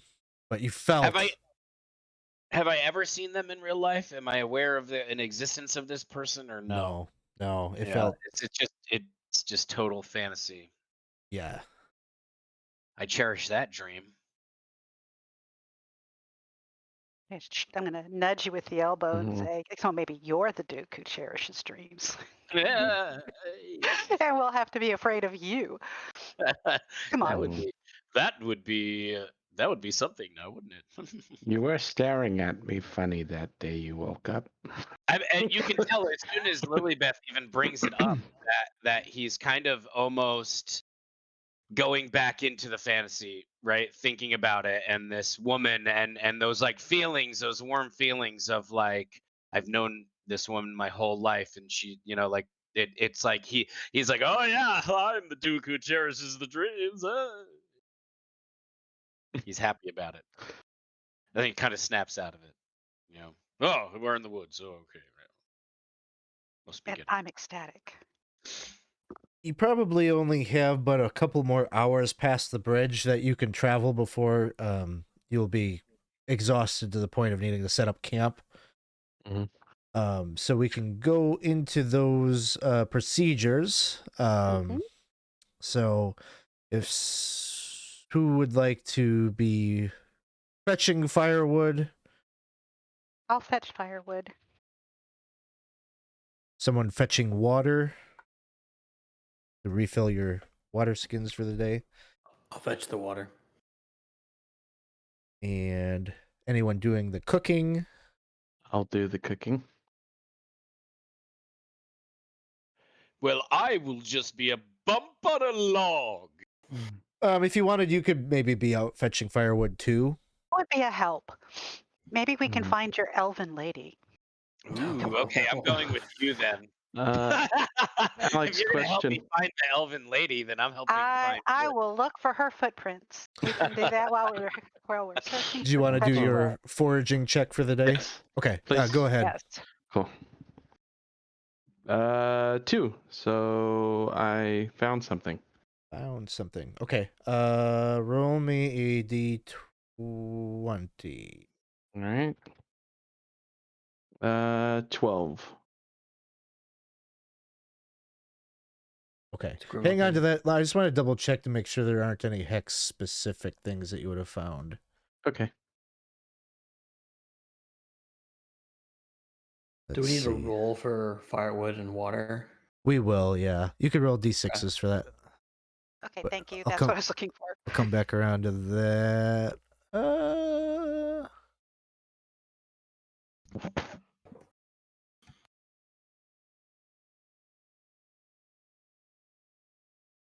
1208 and 1209. Okay.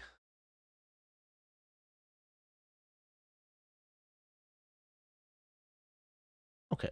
No. You said you had a 12. Yes. You find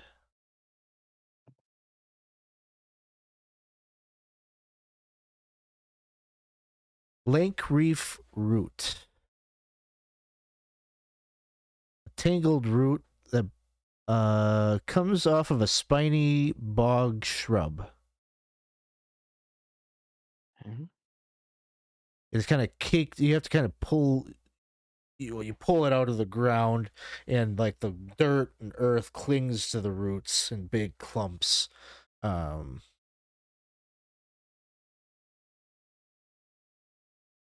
If what did I say? Was it? It was a D6, and on a 1 or 2. 1 or 2. I'm able to identify it. Let's see. 4. So no. Okay. Or at But least know the properties. I wouldn't know. it seems like you're kind of gathering this like maybe more towards the end of your travel here. Mhm.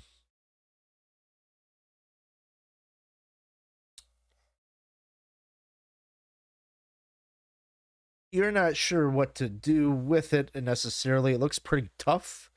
But it might be something you can collect and maybe ask somebody about later. If you want to just say you have What is it? The lank reef root? lank leaf root. Oh, leaf. Sorry. And how about for those seeking campfire wood? What did you guys have for rolls? I have a 6. What is it, a D6? D6. I have a 6. Okay. Got 6 hours and 5. Okay.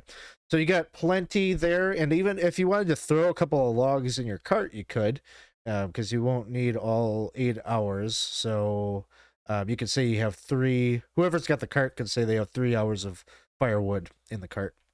I will Awesome. do that. You were good luck. I was helpful. I was actually helpful. I can't believe it. You've been helpful many times. I owe you a sword. The fetching of the water is always successful in You the don't- woods.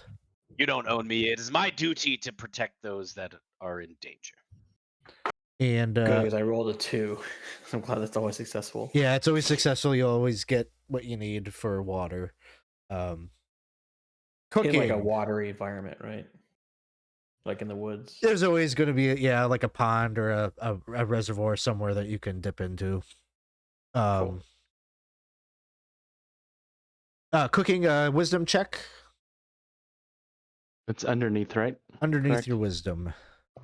I am good.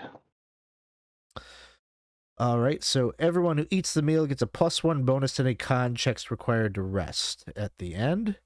Okay. Anyone doing any camaraderie? Do you have one character who would like to tell a tale, make a charisma check to give a bonus to the rest this evening? I am so inspired by my dream and Lillibeth reminding me of my dream that I am going to tell everybody a very romantic tale of just one of the incredibly romantic nights that I spent with the elven woman over a lifetime of nights. That sounds good. Give a charisma check. Okay, charisma is 17. Okay, so I should be able to roll below that. Yeah, 5. Do it. Okay. Yeah. Nice. So you tell that tale, and as you're retelling it, it's for you, it's just as vivid as when you had it. And it kind of reconjures up those feelings of you really wish that that was real, and that I think she left you with she hoped that she would see you again. In like, I think you've had like 2 sleeps since then, at least two or three, and each night it's almost hard for you to go to sleep because you're in such anticipation that you might see her again, but it hasn't happened yet. Yeah, and I'll probably end the story with a flourished ending that kind of ends the way that Lillibeth said, and so perhaps that is why that I may be the Duke that cherishes dreams. Huzzah. That is a huzzah. Mm. So Huzzah. you guys They could didn't have to do. get so much into the detail about the romance, though. Didn't need to hear that. It was very romantic, brother. I know you don't like to hear of those things, but Just from you. I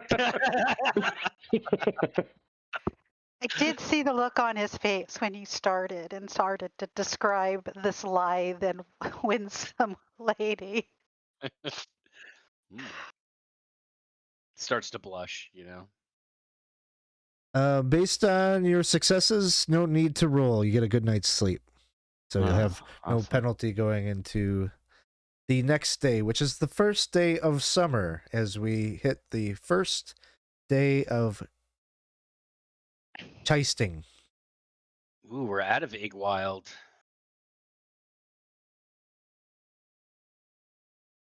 It was. Chisting. Tasting. I thought it was Harchment, but what do I know? Chisting. So, So you the first day of summer, that means that it's like the longest day of the year or something, or no? yeah, it will get dark at about 9:30 tonight. I believe the morning begins at about 4:30 is when light picks up. So I've got a lot of light today to work with on this working day, guys. Although we're going into the cavern, I don't know. it is a shame that was you gonna will be say. digging into the earth on the longest day. Yeah. We're heading into the dark of the moon. And so, Oh yeah, we are. you continue up the path, and it leads you to. You can hear the lapping of the lake as you get closer, and pretty soon, you can see that the path doesn't go directly to the lake, but kind of juts around it. It seems to follow this stream that originates from the lake. It takes you to an airy forest glade. And as you enter into this kind of scenic area, you can see the stream kind of bubbles down into a waterfall that drops down into this like open grotto that you can look down into. And there is something kind of funny about this area. Like it almost kind of feels like all the colors just feel a little bit more vibrant. And there's sort of like almost like a glossy film that it feels like the sunlight is filtering down and kind of gives it this kind of dreamy feel. But it is brightly lit, and I'm assuming you want to go directly to this space and not kind of wander over to like checking out the lake and such. That would take you more time. You could if you wanted to. Well, our success with lakes has been the dead things coming out of at least one of them. So maybe not right now. Hey, thank you for Let's the wait till later. Thank you for the follow, Pete Uplink. Thanks for stopping by and hanging out with us this morning. So I'm going to pop up this other image here. So this would be like, let me know if you don't have vision. I have something that says game paused at this point. 99% loading. 99. Okay, it's like probably processing for you all. There it is. Ooh, how pretty. Yep. So this would be like what you would be looking down on. This would be like where the stream cascades down, maybe let's say like 30 feet or so down into like this grotto where this like kind of lake pool is piling up, and all around you can see these kind of chirping little monkeys that are, some of them are hanging up top looking down into the water, some of them are actively in the water kind of swimming about. Do any of them have snow on their heads? No, it's spring. Summer. Never No, mind. they've got kind of these reddish looking fur. Okay. Oh, yeah. And you can see there's like a little path that kind of winds down and hits this sort of sandy dirt flooring down here. And you can see that the lake, on the other side of the lake here, there seems to be some kind of a cavern. The water itself seems to drain out on the northeastern side of the pool and rushes down, and you can hear it kind of cascading down further into the grotto. Over here to the east, you can see a cavern that is lit with sort of greens and oranges and blues, and you can see little crystals jutting out from the wall there. Do the monkeys, like, how big are these creatures? Probably the biggest one is maybe like 3 feet tall. Like they're anywhere from 2 to 3 feet tall. Do they seem to be aware of us? Are they like doing that monkey thing where they're like pointing and yelling and throwing poop and stuff, or are they just kind of hanging out? So you take a moment, to kind of observe the monkeys. We'll count this as a turn, so we'll say 10 minutes pass, and you kind of are watching, surveying, just trying to look for threats. You do notice that the monkeys, probably some of them up top are kind of, maybe some of them are eating little nuts and berries, and they're like observing you from a distance, just curious. Curiously, the ones down in the lake, you can see them kind of routinely dive into the lake. And it seems like once in a while they pop up and they're gnawing on some kind of a leaf, like a broad green kind of seaweed kind of looking plant material. And they kind of chew on it as they dive down into the water. Huh. I say we leave them in peace. They don't seem agitated by us. They must see people come through here a lot. Although no one ever mentioned them. Yeah. Any sign of this man that people have mentioned? You don't see anybody down there. Tracks, anything like that? Could Campsite. take a look. Let's have Lillibeth, why don't you do one of your tracking rolls? Okay, so neither the character sheet, I guess it's a D20, right? I believe it's a D6. I'd have to, 1 second, I can look up Hunter. Yeah, because it doesn't say. I'm like, well, where's the dice?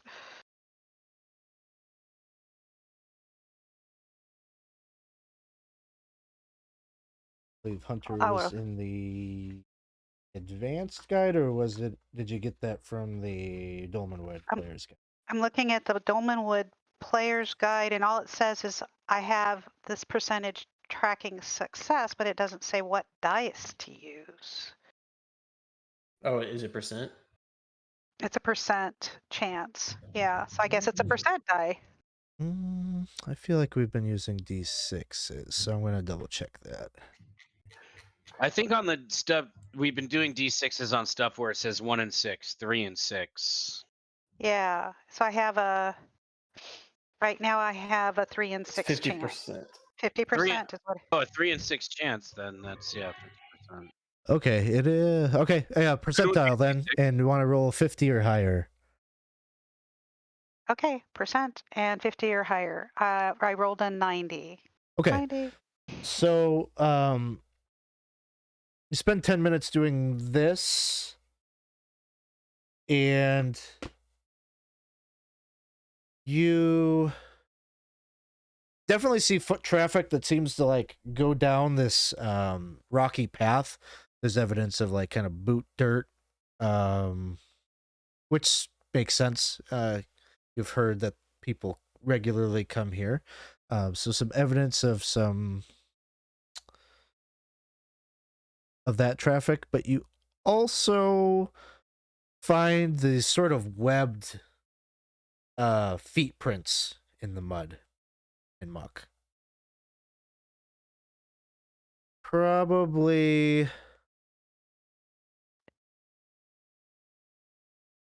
with a 90.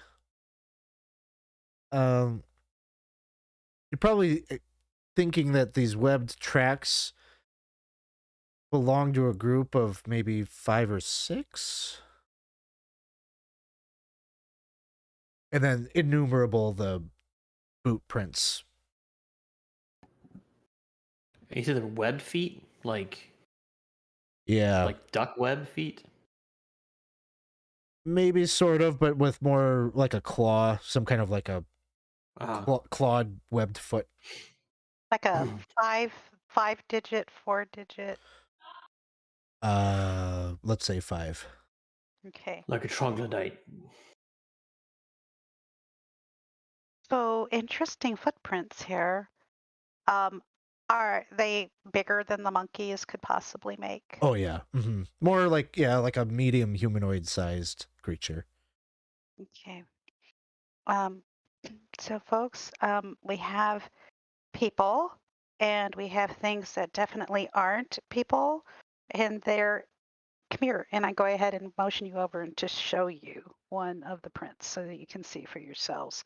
See how the claws are sort of like digging into the dirt there, just so they can have a grip to walk down or around. There are about 5 different ones of these things. Have you ever seen anything like this? Well, they mentioned that there were troglodytes in the cave. I don't know. I've never seen a troglodyte, but they were described as reptilian, so it's possible. Well, they're pretty big troglodytes. We've definitely been warned now that it's not just a rumor, that they are most certainly here. So we should be, I think if we have, the 4 of us down here and we've got 3 chisels, perhaps 2 people chiseling and 2 folks guarding and paying attention to what's going on may be best. Also, pay attention to the monkeys. They are aware of us. If others come by, they may be aware of them as well. So we may be able to use them as a alarm system in a way. Okay. Well, on that note, then I guess it might be a good idea to feed the animals. So I'm going to take a iron ration and sort of break off a part of it and put it on the ground. So don't feed the monkeys. Can I do that? You can, but just realize there's 24 of them. Okay, so maybe a whole iron ration. You might be like attracting all the monkeys and making a lot of noise here. Let's see what happens. Oh, that is true. I didn't think about that. It's too late now. I said it. Yeah, it's too late now. Okay, Fuck so it. you want to do this? Well, let's assume that I would have at least enough sense to break it up into like maybe 4 piles and spread it out around the space so that they could find it and bring it. And the people who are, and that's it. That's all. I'm going to do it. Yes. Okay, and where are you doing this? Well, from where we're standing right now, it looks like we've got some that are sort of hanging up top and most of them are down in the water. So I'm going to go ahead and put it carefully on the ground, broken into pieces in 4 clumps, 2 on the left side of the waterfall and 2 on the right side So of you're the going waterfall. down into the grotto and setting up these Well, piles. No, up top before we get, I guess, because we're standing up top right now, right?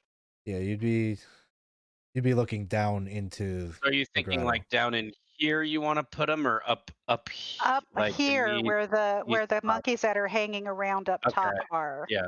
So 3 piles up in like 1, 2, and 3 or something. Okay, Yeah. Yeah. Thank you for the pinging. so you're I setting forgot that we can do that, so it helps. so you're setting up some piles there, and are you hanging by the food while that happens, or do you withdraw? Oh, I'm getting away from the food.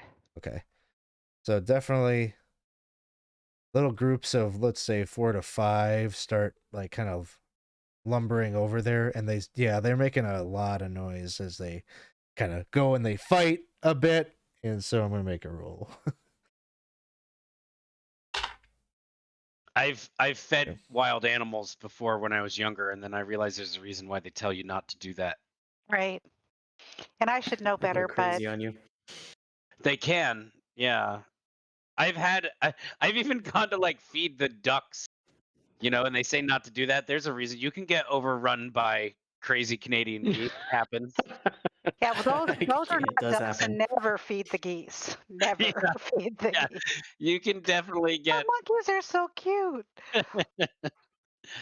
And now there I are was some. I was more concerned that we would be warning whoever's in there that we're coming, but hey, Yeah. it's part of the fun. I was worried we had to slay 24 monkeys. So there's now a congregation of monkeys over by the food. There are some that were in the pool that have now swam to the base of where the rocky path leads down to, that are now looking up kind of curiously as to what's going on up there. There's a pair maybe over here that look longingly over at where the food is being devoured. But all of these monkeys are now attentive to your presence. Okay. I guess I'll take that cue to start heading down the path. This over here. Oh, I tried to move. I'm colliding with walls. Okay, I'm just Yeah. we're just using your token for now, or the party token. Oh, okay. We'll Cool. use your Okay. individual tokens if we get into like a combat thing. Though that brings up the point, maybe, do you guys want to maybe form up your tokens into something of a marching order just for when that does happen? Mm-hmm. Take Thomas out of the I'll mix definitely go in the front. I'll go right behind you. I will be back here. And I've got my sword. Well, I won't have my sword out in front of the monkeys. I don't want to like frighten them. But as soon as I get into the cave, I'm gonna get my sword out. So Okay, so you got your kind of weapon drawn. As you get to the base here, you're starting to climb down. All these monkeys start like kind of surrounding you and kind of grabbing at your clothes and cloaks, looking up at Okay. you. I'm gonna break out another one of my rations since I started this. Throw it All away right. Just, from like, our path. toss it. Throw it away I, from our path. I will. All right. So I do. I toss it closer to the edge of the lake and away from our path, and try and spread it out enough so that all the monkeys that are there have at least some chance to get some. Yeah. All right, deduct another ration. And then what would you like to do? Do you have a moment? They seem distracted by that. Get into the let's- cave. Let's get to the cave, to the rocks. into Let's the set up a cave. perimeter. Are these the crystals here that we can see on the map? Yes. And so you were looking into this corridor, and they're all around on the walls, on the ceilings. The ceiling isn't very high here. You have to kind of duck down because it's only like 6 feet tall. And you got these crystal growths that are jutting out, and they are I wouldn't say extremely sharp or anything, but they do have a point. The whole corridor is pulsing Pulsing. with sort of a purplish orange light That's in really the odd. ground here, sandy.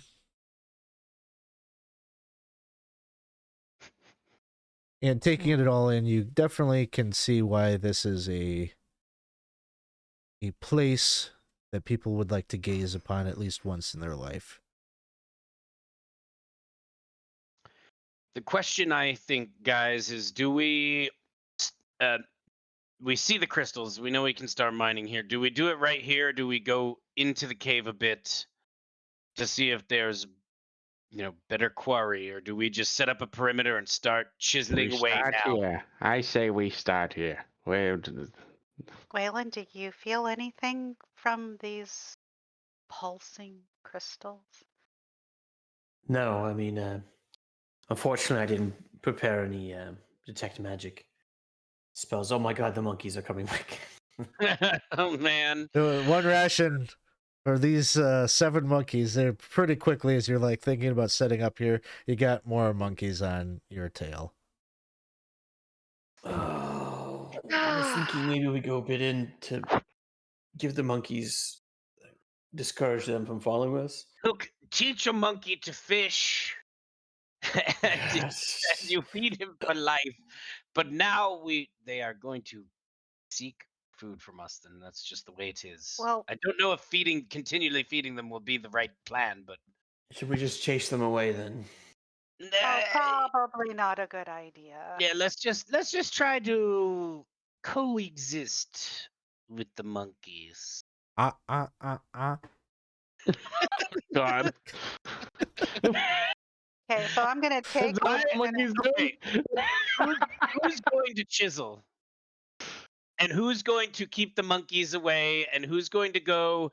And I volunteer to go to this side of the cave over here and guard the innermost area and pay attention to what's going on in there and make sure nothing's coming this way. Who wants to volunteer on the other side to keep the monkeys out of the quarry area?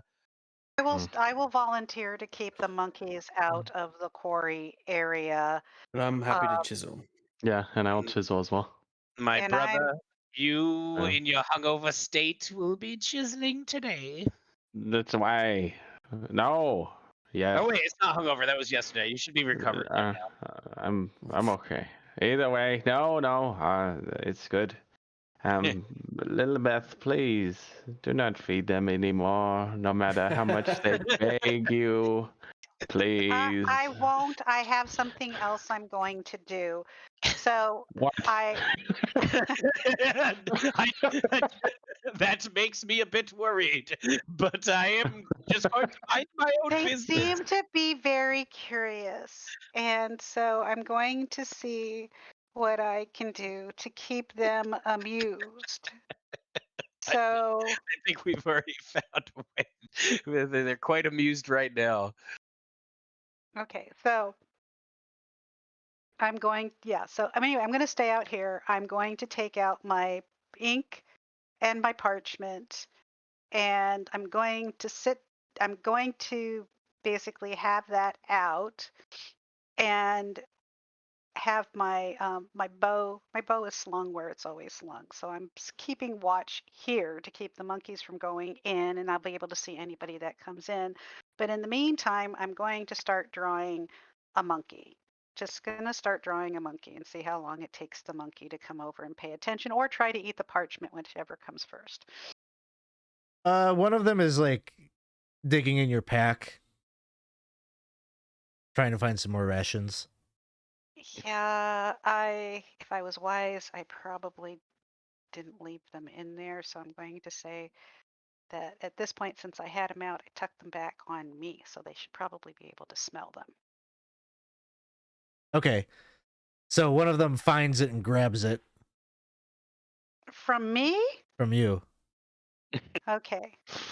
So I'm going to. Oh, wow. I'm looking at my hands. Do I have gloves on? the whole thing, all of the rations, or just one? Yeah, they're just wherever you put those rations, they're pulling them all off of you. Fairly aggressively. You probably get this. They have a little bit of strength, these monkeys, and very Okay. aggressive and very assertive. Hmm. I'm gonna We can buy hold one rations. back. We can No, buy I'm not. rations. Yeah, I'm not worried about that. I will go hunting if we need to, but yes, I'm gonna go ahead and hold on to one of them as I try and tug it, and I'm just gonna say, just hold on just a minute, and I'm going to show them how. I'm gonna show them how to break it up. What? Break it up. It doesn't seem What? interested because like the others are like fighting that one, and like there's all these like rabid like monkey paws grabbing at the food, and then they kind of like they start playing a little game. They start chasing each other around, and you've got them occupied for a little bit at least, but they do devour all of your food. That's fine. It's a. Like, you it's a- could see.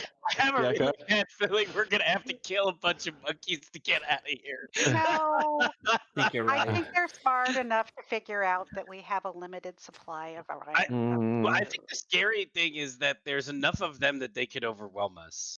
So we've really got to come up with a legit plan on how to get out of here, and it might involve throwing rations and running. That's gotta possible. scare them. I think he would, but at this point, I think the friar would have already. I mean, I'm sure it's maybe, even though it's glowing, he does have a torch that he hasn't used yet, and he's gonna go ahead and light that up. Okay, so And- just track that. I'll tell you Sure. when 6 rounds have passed, or 6 turns. All right, and he will kind of, as you're doing that, he'll just come out and hold it and hand it to Lillibeth and go, just, might use this next. I'm going to, I might, but one of these would be really cute and a fun companion to bring with us. Pick the smartest one. Companion. Uplift it. I mean, can I focus on one and try and gain at least its interest? I mean, It may not be you have all of successful. their interests. They're all interesting. Because think- I can, as a hunter, have an animal companion. So it would be kind of fun to have one of the monkeys. I'm thinking it would be fun to have one of the monkeys. It's so much cooler than a dog. Could don't know if I can, be. Probably a wild monkey might be difficult to tame in the next hour or so, but you have an ability, I think. So let's see what it says. Okay, Yes, is it? I'm gonna make a check here real quick. Do you have a charisma modifier? Hang on just a sec. Let me see.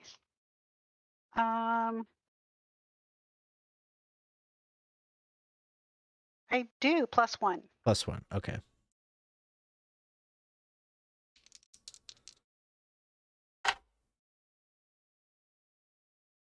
So there is this one that is a little bit more communicative that was gesturing at you, and the others are like off, like fighting with the food and such. And this one, as you get handed the torch by Friar Fitzpatrick, this one is looking up at you and just kind of like drawn in by the flame. Oh. Okay, Oh, so oh. I'm gonna. You're a god. It's like It's rubbing like its warming. hands together, and it's like reaching up and like touches the flame. Ow!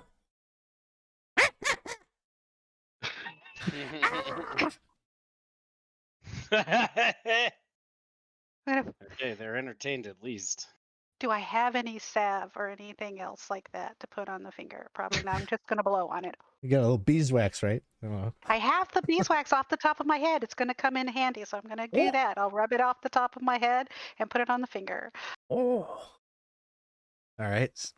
So this one fellow isn't as rabid and seems to kind of follow you about. All right. I'm like, do you have another ration? Because they ate the rest of mine. So,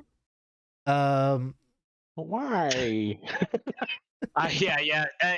There's no way that Geoffrey is giving up any rations to this endeavor. He feels I'll as though he feed him feels as though he gave a lot of warning at the beginning of this about feeding the monkeys.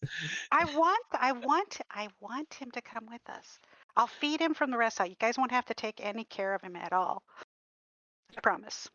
so I'll hand you a ration on the sly. It's not in front of the monkeys. Be like, Okay, "Psst, thank come on." you. I'll just give you one.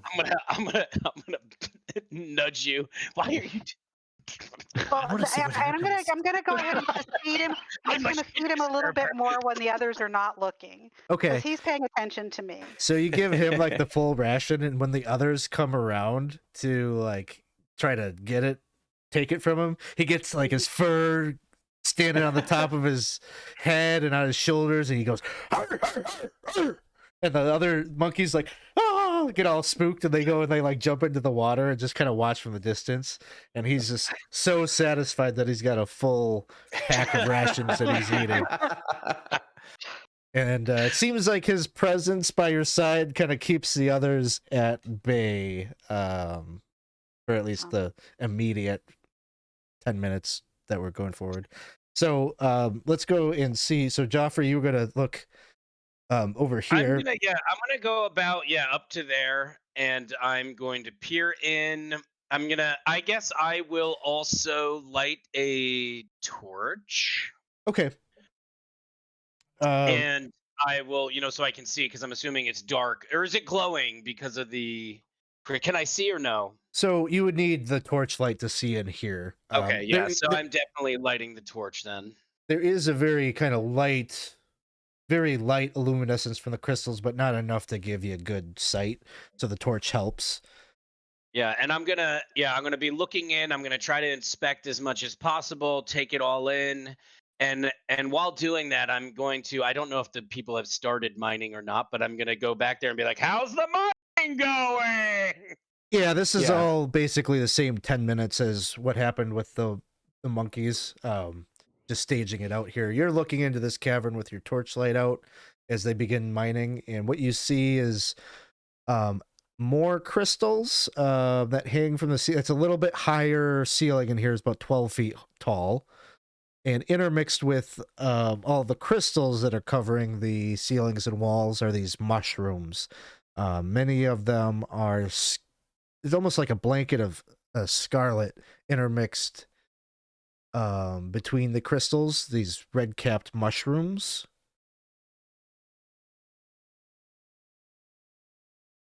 I'm if I don't see any immediate threats, I'll keep watch, but I'll also try to like take a covered hand, maybe collect some mushrooms into my satchel. Sure. You could spend, next 10 minutes kind of grabbing some of those. As you start to pull them off of the walls, there's sort of like an odor that you smell, and it's kind of the spicy scent of cinnamon that is coming off of these mushrooms. It's not exactly what you would expect. They're kind of slimy feeling, but you're able to kind of grab, handfuls of them and put them in your pack. Yeah, and while I'm doing that, I'll probably be like try to cover my mouth too, or whatever. Make sure there's no, pull my shirt. Little spores. I forgot about those. And I'll keep watch. Now, the one thing I want to ask before we move on is the crystals that are in this room on the ceiling and whatnot, interspersed with the mushrooms. Do they look any different than the crystals in the hallway, or does it all look kind of similar patches of we'll have to just look at what we kind of get later type of deal? They're the same. The purple and orange crystals in here. Okay. All of them about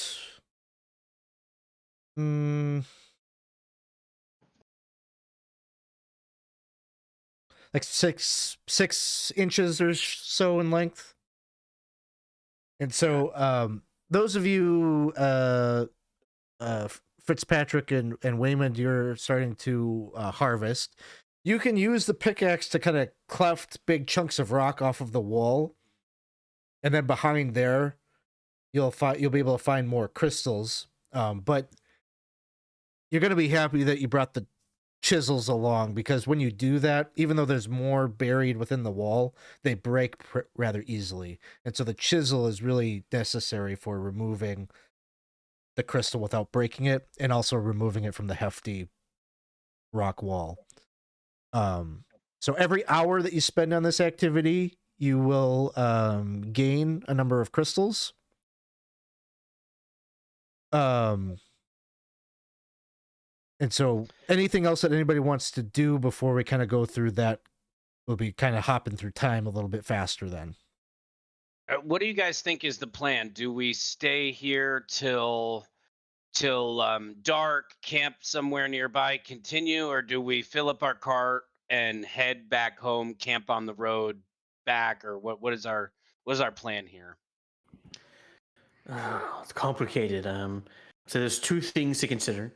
One, if we're out on the road with the cart full of crystals, we'll be easy targets.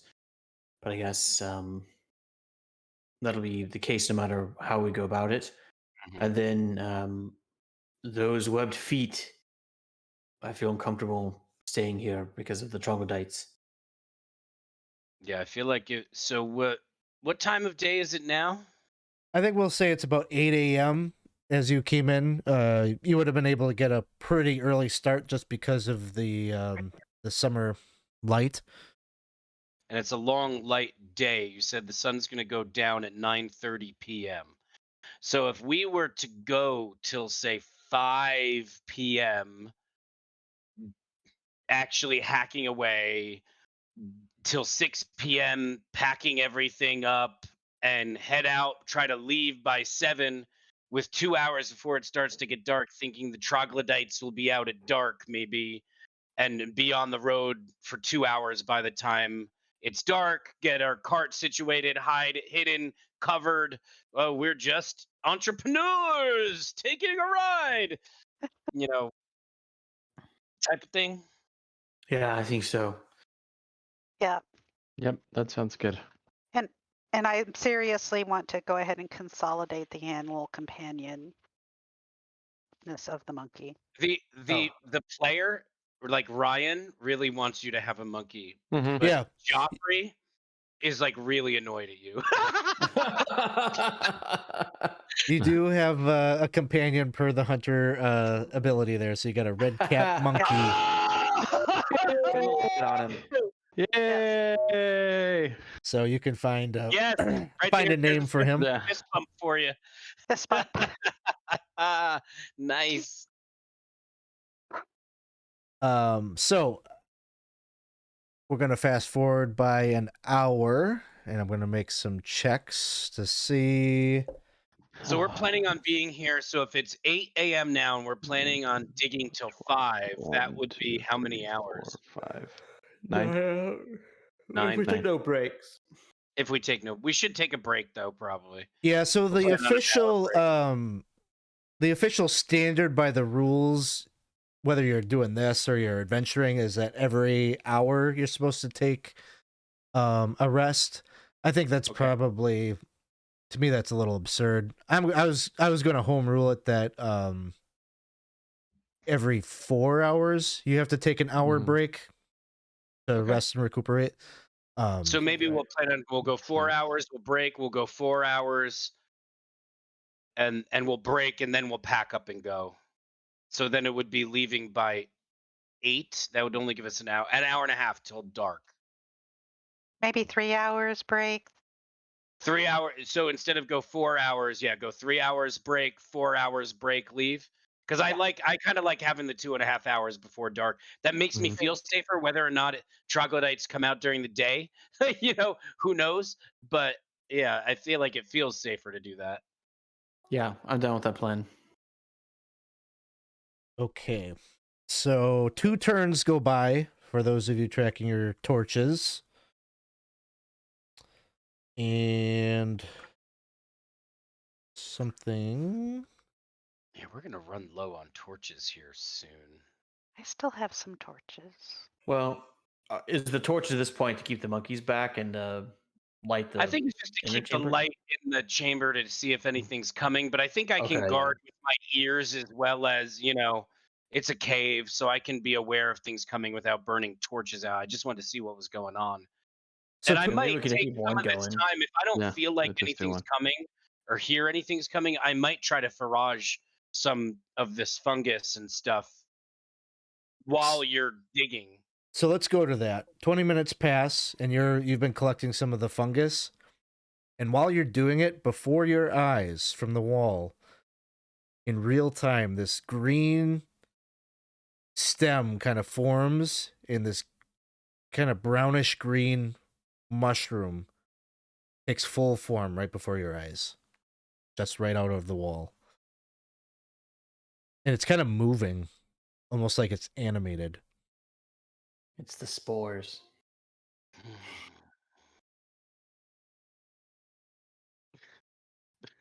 I'm gonna pick it.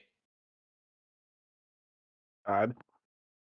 There's like a little screech as you do so, and then it becomes quiet and stops moving.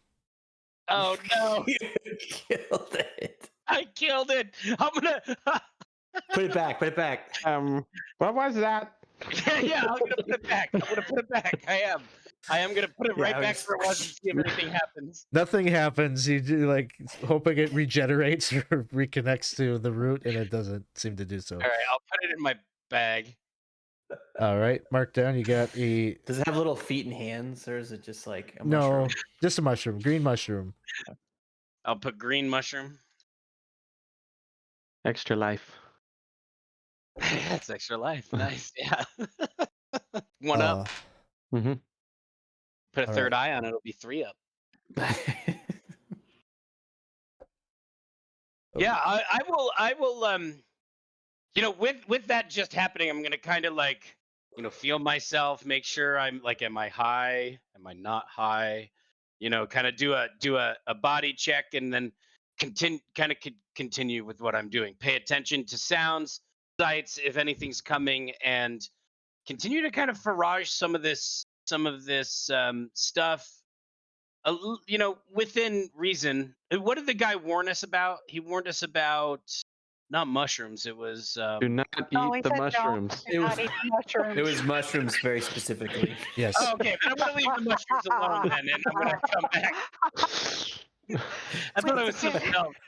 All right, hey, whatever. He That's said the don't one eat thing I them, wrote though, down right? today. Do not said- eat the mushrooms. Okay, Don't so eat them. Just make we sure don't you want to follow eat that. them. We can feed them to the monkeys if we need to get away. Okay. No! Oh my god, that's a brilliant No! idea. I'm not hearing this clearly because I'm not in that space. But It's like break them up into the rations. They wouldn't know the difference. It'd be horrible. What? Oh my gosh. So we won't eat the mushrooms, but maybe we can craft them into poison or something like. Well, I guess I can't ask you guys because I'm not in the same room if I should or shouldn't do this. I kind of want to, but probably because I have a death wish. You want to eat the mushroom? I don't want to eat the mushroom. I just want to. I want to collect the mushrooms to give them to like my brother to see, be like, hey, what do you think you can do with these? I think it makes sense. that You're not makes eating sense. them. He didn't say don't touch them. Yeah, there's enough here that you'll be able to fill your pack full of the red mushrooms and then the one green mushroom. That's what I'll do. Yeah, and I'm gonna keep a special eye out for like another if any more green mushrooms pop up out of the walls. Of course. Sure. So we're gonna get to the end of that hour. So your torches, the 2 torches that were lit, are going to expire. Does anybody light up a new one?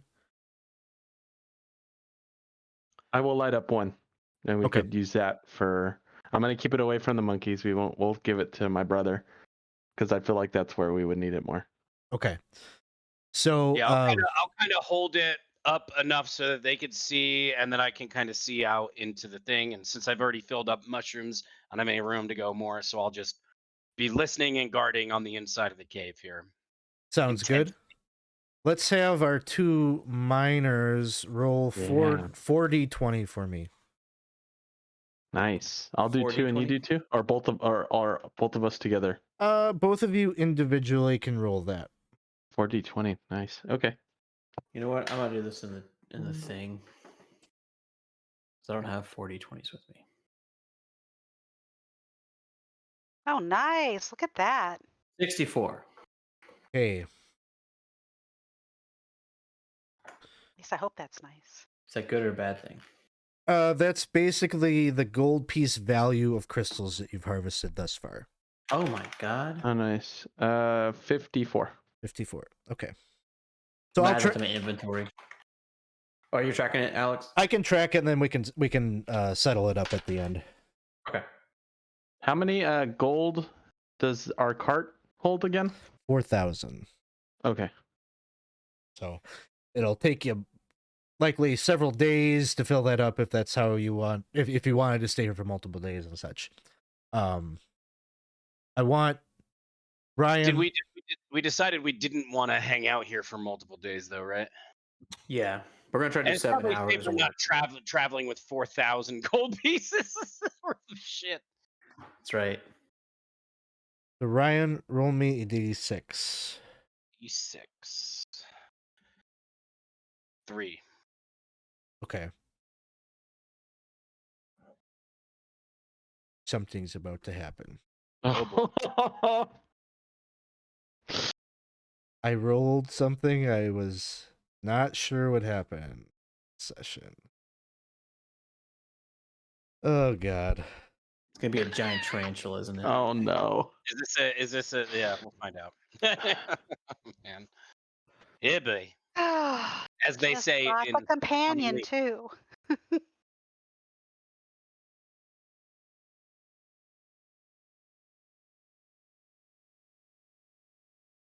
Okay. Basically, Geoffrey, you don't see anything, but you're listening, and maybe just a little too late, you heard something, and you're like trying to understand what it is you're hearing, but it is the soft sound of chanting. And a spellcaster somewhere just cast sleep. Oh man. That's very bad. Very bad. It's Margarine MacGyver.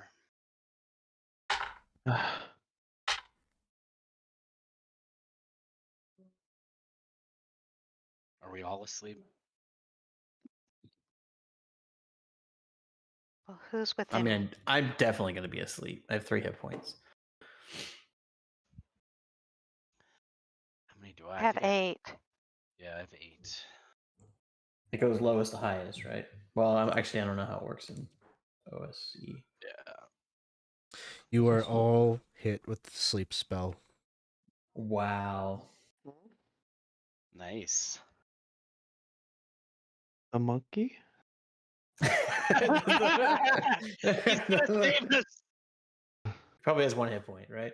It only has 1 hit point, so I want it to be asleep too, frankly, in my own brain. But it is what it is. Okay, I gotta improv what happens here. It was the monkey. This is truly not like something I was expecting to happen. Okay. I'm gonna have to move you onto a different map. I think I've got an idea. Oh no! Oh man, this is bad. Did we get kidnapped by cultists? Oh no, I think you have kidnapped yourself. We shall see. Oh man, into the dream world with the mushrooms or whatever? I don't know. We'll see here. This is gonna be weird. Oh my god, sleep Man. is super powerful in OSE. Yeah, I was like, nope. Based on what I rolled, it's like everybody at first level.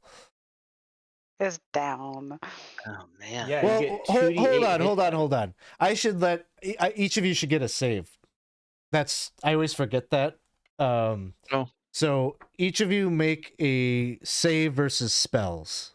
Now I get a +2 bonus for saving throws against magic of fairy origin if that comes into play. It is not. So Are you sure we got a save, Alex? it doesn't. Spells, It magic doesn't rod. say that in the. It's anytime there's magic, you should get a save. Okay, And well, is it below or above? below? Below. My Go save? over or equal. This one's Over over or or equal. Yep. Over or equal. So I need a 16 or higher. Oh boy. I fail. I fail as well. Okay. It might be the same outcome. Okay. Sorry, I was distracted trying to figure out the saver spells thing. Did you All right, pass? I got a I haven't rolled 19. yet. The Friar passed. He's away. Wait, He's you our want to roll hope. high or low? You want to roll high? You have to Right? Wanna roll yeah, high. over or equal. He's the Oh, great man. white hope. I'm asleep. My brother. He's gonna get them chuck wagons rolling, bro. We're being moved.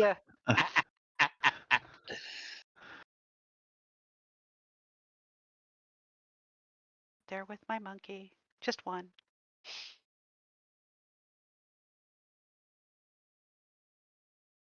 What about Weymund? Oh, I failed. So I guess this Fitzpatrick, you watch as Weymund kind of falls forward, drops the chisel or pickaxe, and is just sleeping, kind of standing up, leaning against the wall. You see the torchlight drop to the floor as your brother slumps down to the ground, and you see Lillibeth out by the monkeys. Her and her monkey companion are just sleeping, taking a little nap on the sandy ground there. Snuggling. And then you see a figure, like a silhouette of a shadow, big shadow, coming down the tunnel. And you look, you can just see this black robed figure there, flanked by 6 skeletons. Oh my god. I'm glad you're the one who's awake. Is it the goddamn Naglord? Is this the Naglord? Okay.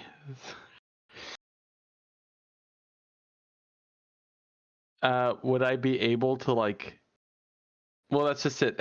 What is considered like an action? How much time do I have, or is it like, is it like initiative time? What It's do I initiative have an time. opportunity to like kick Weymund and be like, "What are you doing?" I said it's initiative time. Yeah, you could roll a d6. Yeah, here we go. Oh boy.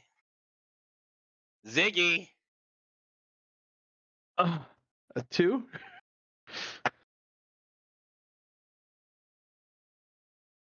Oh. He's purple. Yeah, look at the And spell. If you slap us, we wake up. he's chanting, he's casting a spell, Oh man. and he rolls a 4. My God. Roll another save versus spells. Here we go. Oh boy. We're gonna be Guess that old skeletons. man. I guess that there's an old man going around with bones, huh? Oh yeah, that's right. It's a druid. 15, and I have a spell. I meet it. I'm still up, or whatever it did. I still am up.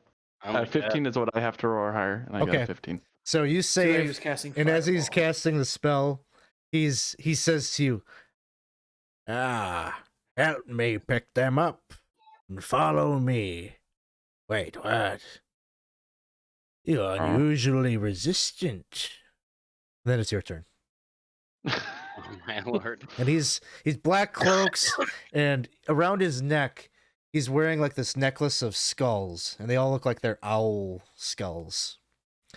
Messy, blackish, grayish hair, very stringy, hangs down to his shoulders. He looks very unkempt, unclean. Yeah. Okay. Oh man. Let me look at my spell once again, because I had it right here.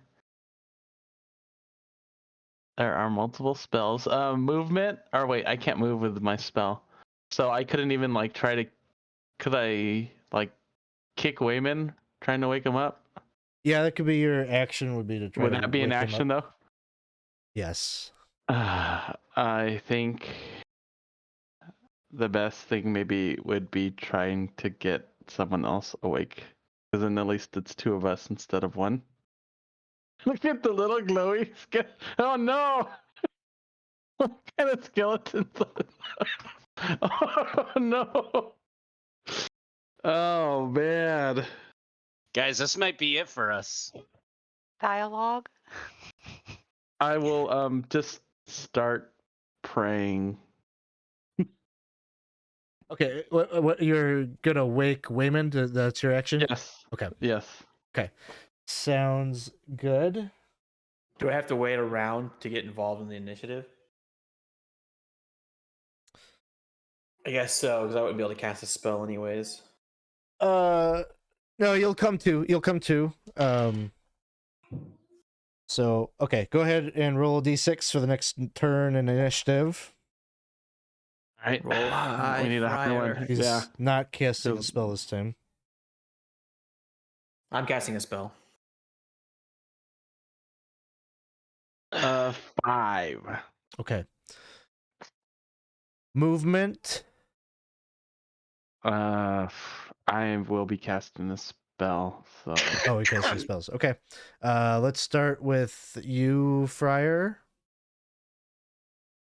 I think. Well, I guess where I'm at, I could only really see him. Could I see? I could see the skeletons behind him, right?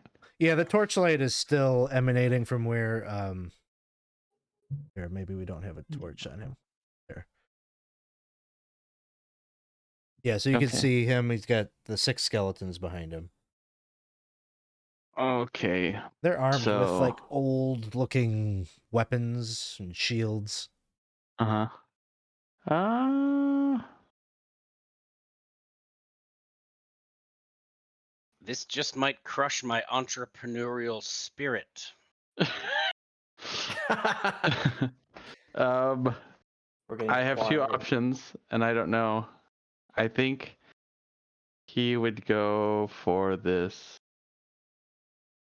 fella here. Maybe this might help us because he looks like he is a spellcaster of some kind. So I am going to cast light, but I am going to use it to try to blind this this guy. Okay. I'm So he also will make casting a color save. spray. Yes, All he right, has I'm to make going a to save. resolve the light spell. Sure. Yeah, just declaring. Okay.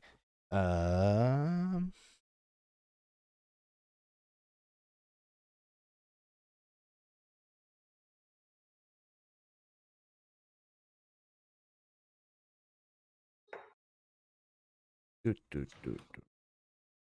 As I'm casting it, I would He call makes a out. save. Damn it! I'd be It's- yelling out a prayer to Saint Fogarty or Foggery, whatever Fogarty? the one is.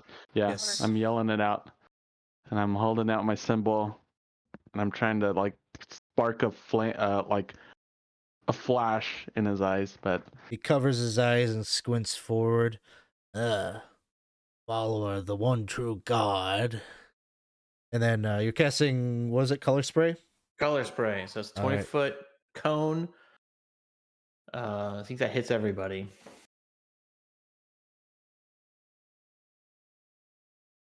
All right. Let me see. Color She's like, spray. Those skeletons. And just rainbow light just flies out everywhere, kind of glinting off the crystals. I'm going to roll a d6 to see how many targets are affected. 5.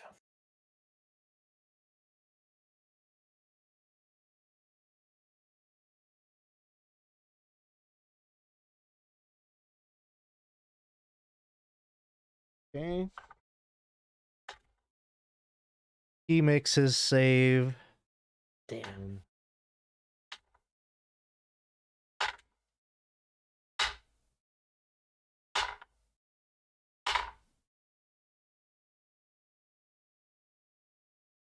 This one, and this one are affected.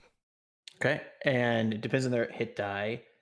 If the hit die is 1, then they're knocked unconscious. If it's 2, or 3, they're blinded, and if it's 4 or higher, they're just unable to move or take any actions. Sounds good. These ones, pretty sure just unconscious. Skeletons. Yes. Okay. They'll be unconscious for 2 rounds. No, I'm sorry. 3 rounds. 3 rounds. All right.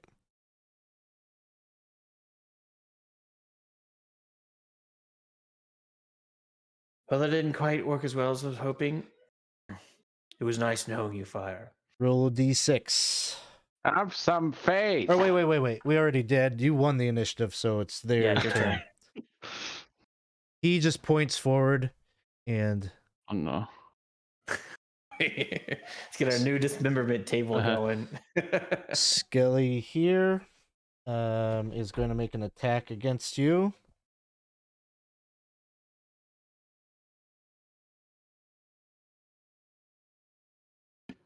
Okay. That one will miss.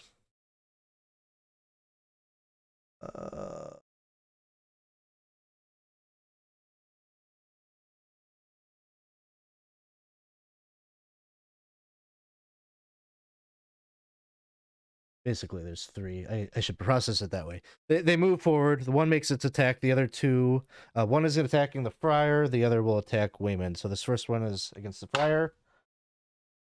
This. And then Weymund. 15 to hit.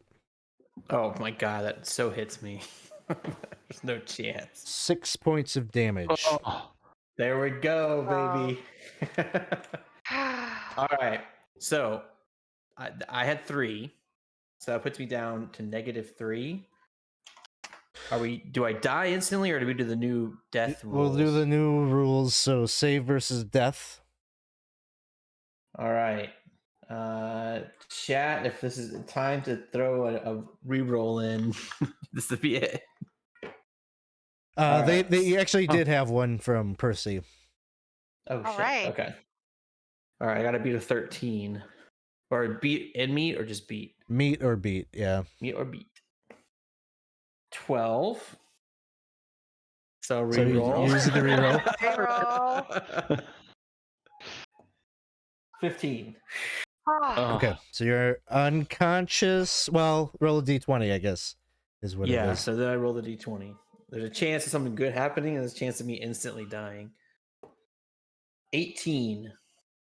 I get this. I think I That's just, you got a gnarly scar A from badass where scar. got it. I got Slice. the cool scar. slice across your face. All right, I'm unconscious with the cut across my face. Whew.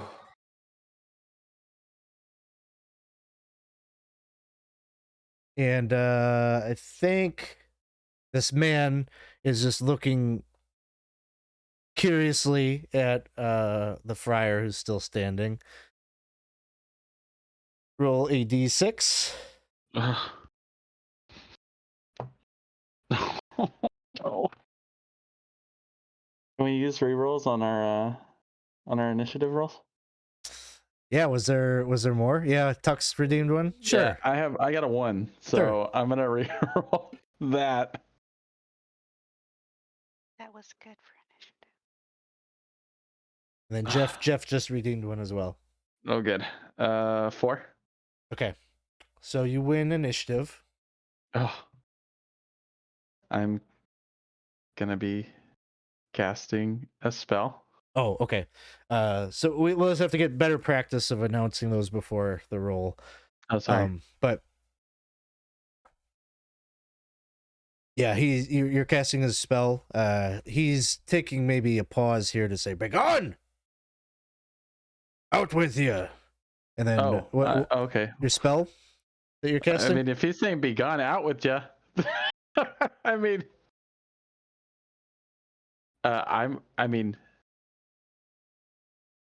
he wants to leave, but there's these skeletons here, so I mean, he's gonna try to turn I mean, that's just it. I find that he wants us just to leave, then we would happily leave. Well, you don't know. He's saying Yeah. be gone to you. Oh, okay, to me. Well, in that case, then yeah, I'm gonna I think do our what I have to do. argument to leave peacefully is a lot easier if he doesn't have skeletons with him. Yeah, he should have probably said that before. Okay, yeah, I'm doing the turn. I'm gonna try to turn all these skellies. All right. So All 2d6. 2d6 of 4 and a 4, so that would be 8. 1. I have to check my table again. Sorry. I scrolled down all the way to the Saints. So, Friar.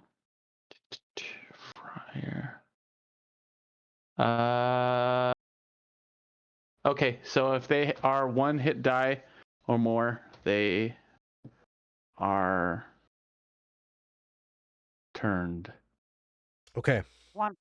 So they're just turned. I'm sorry, 1 hit die. They are turned. Yep. All right. So then on his turn, the skeletons start to withdraw.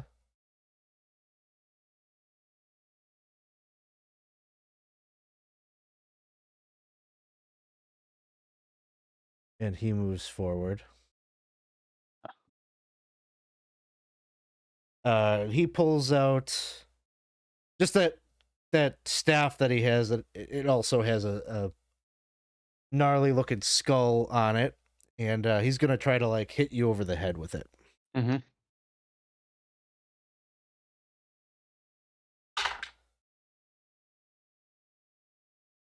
And he rolls an 8. Okay. No.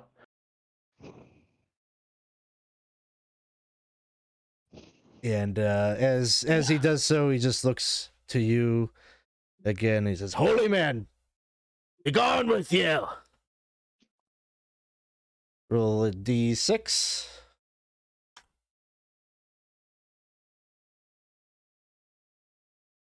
Battle of the old men. Yes. 4. 4. All right. Did you want to re-roll that one? Yeah. Do we have more rerolls? I think there was one left from. And Dustin just bought me one. Yeah. Oh man. Thanks, Da. Yeah. I mean, you have a high chance of rolling lower. Yeah, that's what I'm saying. That or you've got a high chance of rolling lower. So I think keep it. Oh, and Dawson just bought another player reroll. So if someone, I don't have a thing on the overlay. So you guys got 2 rerolls, I'm pretty sure, in the bank. Sounds good. But he's gonna try to take a swing at you, and I'm gonna use the reroll. Oh. That's an 18 to hit. Oh my gosh. That hits. Let's get low damage on that, huh? Come on, low damage. Low damage. 2 points. I'm still up. All right, we'll take it. We'll take it. We'll take that one. And then it is your turn. All right. So movement.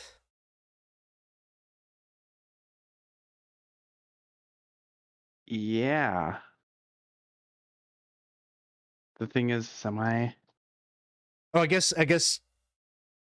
now that you're in melee, you'd have to declare it beforehand. Oh, retreat. But I'd let it be a pass if you wanted to retreat. Move back. Yes, I will move back, and I'm waking up. All right. Would I be able to wake up? You can move back half your movement, and then you want to use your action to wake up Lillibeth? Yeah. Okay. Yeah, you can do that. Wake up! Please, wake up! Shoot! Shoot! I have to roll initiative? No, no. Yeah, nothing this turn. You're just waking Okay. up. But we can roll d6. Oh my goodness. Thanks, Dawson, for the DM reroll. Yeah, thanks, Duff. All right. I rolled a 5. Yeah. Do we have any more rerolls? We didn't use it, remember? So you've got one. Okay, I yes. actually have 2. All right, I'm gonna reroll because I got a 2. Come on, 6. 6. No Yeah. way. All right. Bringo. Movement. Bam. Movement. Movement for Lillibeth Yeah. would be standing up. I'm standing up. I will be moving slightly back Okay. behind Lillibeth. Ranged attack. Yes. Yes. 10. Do I have another reroll? Yeah, use the reroll. There's one Yes. left. That's it. Okay. Ah, shoot. 5. That one will miss.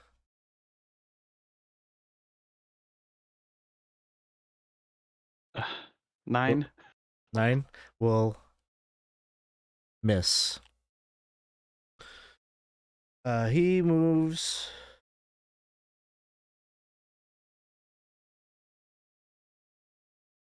back.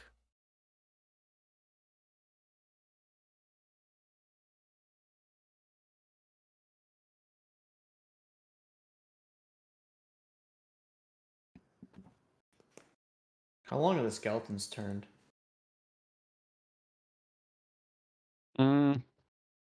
Let's see. We'll leave the area if possible. Will not harm or make contact. Just period, So let's right? leave the area. Yeah. Let's see. How many rounds has passed since the color spray?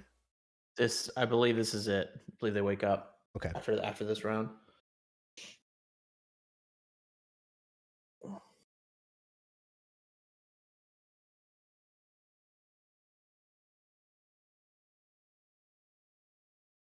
All right. So initiative. He retreated. He withdrew. He's not running away, but he moved back. So go ahead and roll d6. 2. Okay.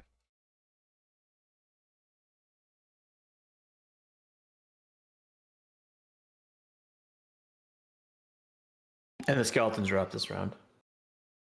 I mean, they're on the ground, but they're conscious. How long does that sleep last? Is it just a big long time?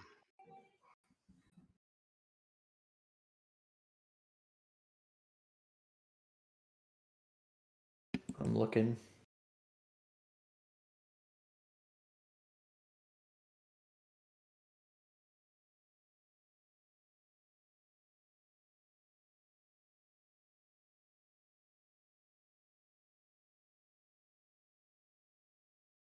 Skeletons move to there. You just kind of hear the raspy voice call out, "Cover me!"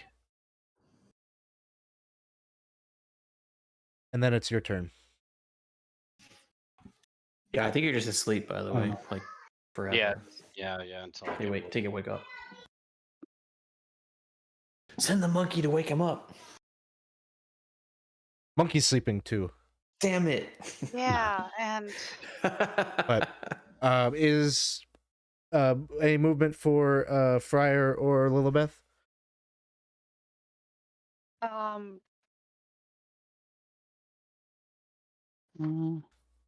seems like a pretty good space for me to be, so no. Okay. Ranged attacks. Yes. Yes. Going after. I'll let Lillibeth go first. And let's see. 11. An 11 will hit. No, sorry, doesn't hit. Would have hit the Droon. 4. Miss. All right. D6 for initiative. It's a big one. I Well, I'm not going to cast the spell yet. No. That would probably not be worth it. I think you might be out of spell slots, right? Oh no, I have an extra one because I have the light, Oh, okay, cool. which is gone now. I would have to pray. Oh, it's gone forever. Yeah, I'd have to pray to get it back Yep. to the shrine. 2. Okay. You win initiative. Any No. movement from your side? Wow. Nope. I mean, I Back would up and say maybe shoot. back up and shoot. Yeah, I would say that we would maybe move back a little bit. Just leave us. Okay. Go ahead. All right. I'll leave you. Ranged attacks. Yes. Okay. I'll do it right there. So it's 12. 12 hits. Just hitting that lead skeleton that's emerging from the crystal corridor. 4. All right, that one crumbles. Oh, good. I'm not able to see any others. Yep. And then they'll move. Then your turn ends. Comes their turn.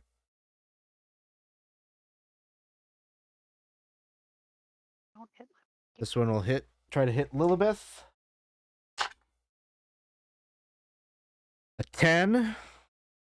Nope. Other one comes out. Tries to hit Lillibeth. Natural 1. So he'll miss. All right, initiative. Big one. We need to go first. 5. You win initiative. Movement. Step back so I can. Oh, can I step back?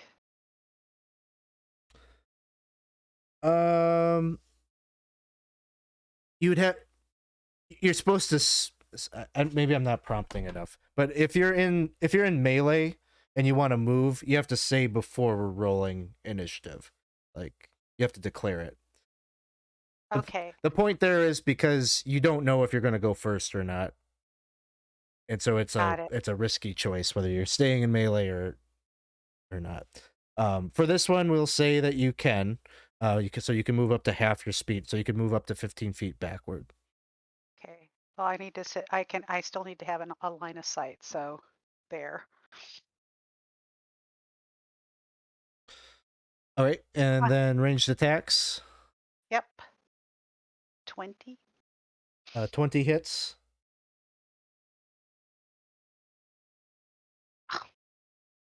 One. Okay. That one's still up. After Arrow the just other kind one. of chips a piece of bone off of it. Okay, go ahead. Sling a 22 hit. That'll so hit. that would be. Ooh, 4 points. Okay, this same one that Lillibeth just hit, or the other? I'm going after the same one. Same one. That one, you knock its head off of its frame. Ah! One left. Okay, I'm still. Oh, it has to move. Yeah, you won that initiative, right? Yes. So he'll step up following Lillibeth. Okay. So I'm gonna move 15 to before we hit. roll. He's Yeah, attacking. actually. No, he's attacking He's you. So attacking me. yep. Yeah. Yep. That's a hit. 4 points of damage. Okay. I'm still up. And then yes, roll Initiative. for initiative. It sounds I'm like Lillibeth moving. is moving. Mhm. Okay. Protect my monkey. Well, I mean, I get the move. If Yeah, we lose initiative. yeah. Initiative hasn't been rolled yet, so you Right. haven't moved yet. And that movement is retreat, right? Is what that movement is. Not movement. It's a fighting It's retreat, a right? it's a Mhm. withdrawal. Yeah. Okay. All right. Here's the initiative then. Oh, it was a 6 and it rolled into a 2. Okay. Skeleton. So Lillibeth, you had not moved yet, right? Because I did. I moved to. no, I was. Oh, you okay. just you declare it. So you're declaring on my turn. I wish to do this thing when Got it. movement is happening. So Okay. it hasn't happened yet because the skeleton wins initiative. Okay. Um, So I have not yet moved, so I must be next to the So- skeleton. yeah, wherever your token was, and he's just going to continue to swing at you. And I think I have one last reroll there from the chat. I'm going to use that. Yikes. Doesn't make a difference. He misses. So now it's your turn. Now it's movement. So you could move Okay. up to half your speed away. Just to there. And then ranged attacks happen. Yes. 18. That'll hit. Okay. Maybe. 1. Okay. He's still up. Friar ranged attack.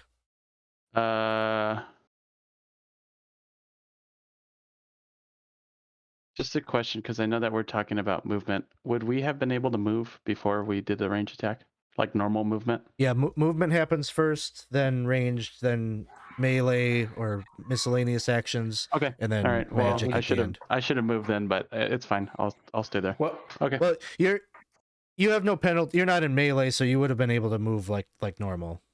All right. Well, I'm gonna be stepping back and doing my sling. Cool.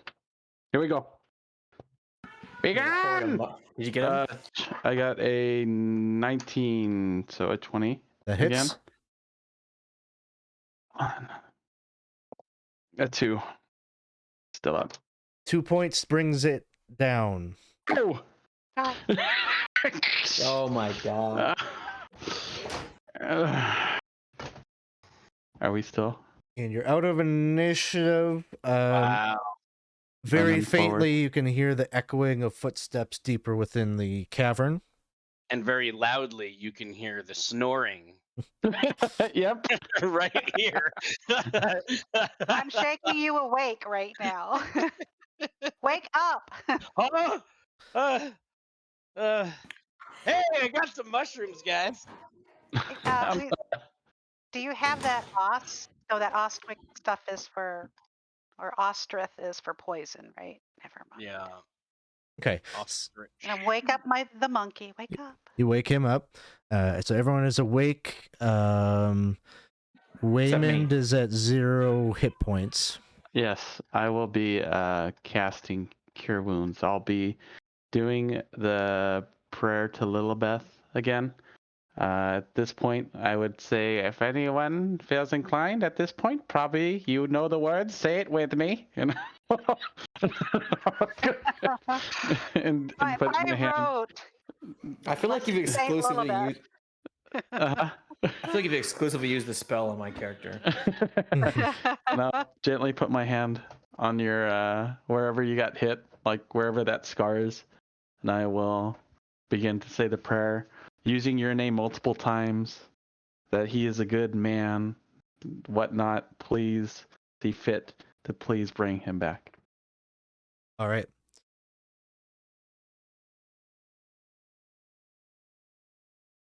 And how much does he get back? Sorry, he gets back. I wasn't expecting to use all these spells. I was expecting to get a little bit of gold. Let's see. Well, we did Cure wounds. Oh, it's collect a some D6. stuff. We could head back with what we have, or we could keep mining. Yeah, so going forward here for the rest of the session, because we're short on time, let's just talk kind of plainly about, what you're doing. What we're doing. Not RPing it out and everything. So Okay. you spent an hour, you've collected, you got the total for the cure ones? Yeah, 6. Okay. So get 6 points back. Full health. Nice. Well, 3. So at I this guess not point, all of you them. spent 1 hour in the grotto. You got some crystals before you were sort of jumped by this black-robed man and the skeletons. He has since retreated. You don't hear any sounds of him returning back. You take a moment, probably another turn or so. on edge, maybe, whether you're going to be attacked from behind, but it doesn't seem he's pursuing you. How would you like to proceed? Do we want to keep with our plan to mine, rest, mine, and leave, or do we just leave? No, we leave. I would say that it'd be best that we leave. Because another fight here would not end well. Try it again another day. Try Okay. to bring another person or two. Well, Never try again. Mhm. Or try, never try again. I'll say this: it's a small comfort, I'm sure, but as a spellcaster myself, that may be all he could do. He may be out of his magics. He certainly tried to kill us with his stick. I wouldn't know that. I was knocked unconscious. But he stopped casting spells after the sleep And ran away. Maybe he can't jump us. Maybe it's our only chance to ever get crystals again. I mean, have it's no probably idea because what happened. Joffrey's been asleep, but he's totally cool with staying here and mining because, as far as he's concerned, he just took a nap, woke up, and everybody was fine. Yeah, Just like- you would definitely see Friar kind of like hunched over a bit, like where he got hit, a little maybe bleeding a bit, and he would say, "Gold is not Action worth it. for you, brother, We've taken a bit." Yeah, That's so true. he would explain that he is also like has spells, yeah. expelled the benefits of the divine magic he has and whatnot, and he's saying that True. if we stay here and something else, not necessarily him, comes out, We haven't then seen we will- the web-footed people yet, right? we'll definitely be in What do you- rougher wear than we are now. What do you say we meet in between and we mine for 1 more hour and leave? I'm down for that. I'm just being greedy because we got so much gold off that one haul that I feel like with this danger, there's a possibility we'll never come back here. We could get a good amount of gold here and experience and stuff in one fell swoop. But again, I'm cool with whatever the party decides. But I do see an opportunity here. And if we do that, I think we should go. Everybody who can should mine. Yeah, I agree. Okay. All 3 people with the chisels, because we got 4 pickaxes, but we got 3 chisels. Well, who has the chisels? Well, All right, right you now, all have chisels. We don't have to Yeah. get to that granular level. So the plan is you're going to mine for another hour. if I the mean, party, that's what we're that's up to you suggesting. guys. Okay. Yeah, I think Okay. Weymund and Geoffrey are suggesting that. Lillibeth is resentfully going ahead, but remembering that Waylon, you gave me the ration. Okay. Well, Mumble. and it's not a democracy because our lives are at stake. Friar, are you comfortable with 1 more hour? I think it has to be unanimous. The Friar would not be, but he'll do it. I don't think he thinks it's foolish, and he thinks that we'll end up dying. He just knows that I think it's more so that he will not be able to bring someone back, and he doesn't want to face that. So that's what he's Mhm. worried about. I'm worried about the web-feeded people. 'Cause I have no idea about them. Geoffrey, I hate to do this, but I think we should go. I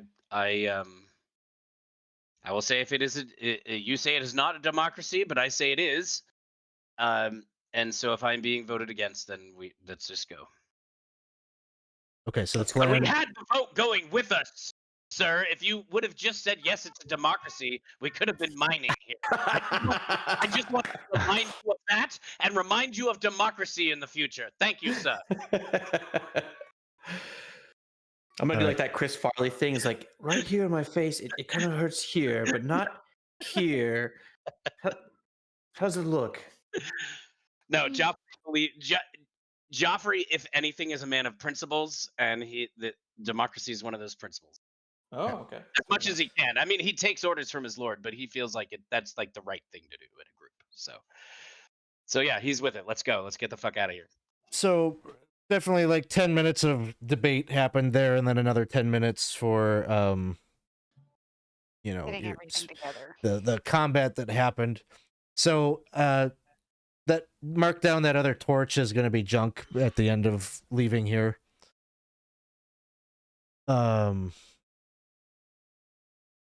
I think that was Friar Fitzpatrick's torch. Yep. Mhm. And so you are leaving the caverns, and it's still morning, so you want to hit the road and make your way back to the Woodcutters Camp, or just camping out in the woods with the plan of returning? Well, I guess how would you want to proceed? I mean, I think at this point we should head back to the Woodcutters Camp, meet up with Thomas, and then we can make a decision based on how we're all feeling on, coming back. And And share whatnot. information about the Droon. Well, we don't know if it's a Droon, but we know it's a necromancer. We know that. We For sure. definitely know that. And we know what and the people that were awake knows what he looks like, so there's some sort of we can maybe try to figure out what he is. Mhm. Okay. And he was definitely trying to take people. But I will tell you this, Geoffrey still thinks we should come back for more crystals. I'm I not think, disagreeing. yeah, I think that it would be okay to come back, but definitely with more people. Try to hire some. Well, we've got some gold now coming in from these crystals. Hopefully, if we make that happen, we should be able to hire some guards and stuff to help. Mm-hmm. Some of us should be able to have retainers. Yeah. Maybe we can teach the monkey how to use the chisel. Or hold the you, light. you may be able to. Right. That's why it's a great companion. Okay. So we're gonna fast track this a bit, but basically, I mean, you could push yourself and get back to the Woodcutters Camp tonight. Well, I think we probably would, given the circumstances. You'd be pushing exhaustion a bit, but you're gonna be like right there, and you're gonna have to recuperate anyway. You've taken damage and such, Yeah. so you're probably looking at staying at the Woodcutters encampment for a number of days. So, Right. if you want to do real quick a foraging check as you're heading back, we can play that. And then I'll probably turn over my mushrooms to my brother for his safety. One. So I found something. All right, roll me a D20. d20. A 7. And as far as identification, I got another 1, so I would know what it is. You find an edible fungus called liverwort jack. It has a mustard yellow coloration with indigo spots. It's odorless, but it does have a little bit of a funky liver-like taste. Mhm. But it is food. You can use it to feed yourself. Okay. You find enough to feed 3 people. So 3 of you would be able to eat today without expending rations. Excellent. Well, I'll definitely go ahead and use that.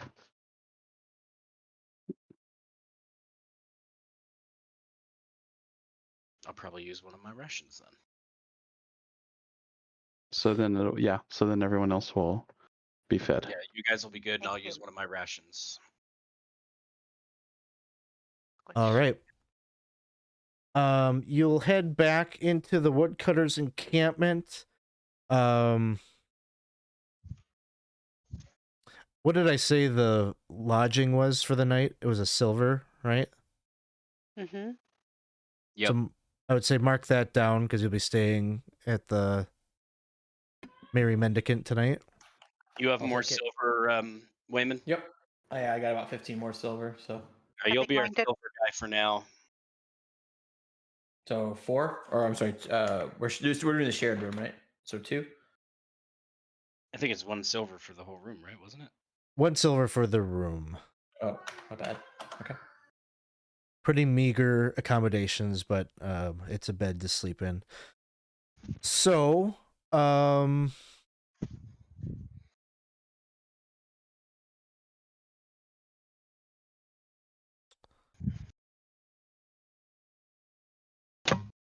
overnight you'll all get a hit point, And I think we'll start the next session with just narrating through the days that you spent here recuperating.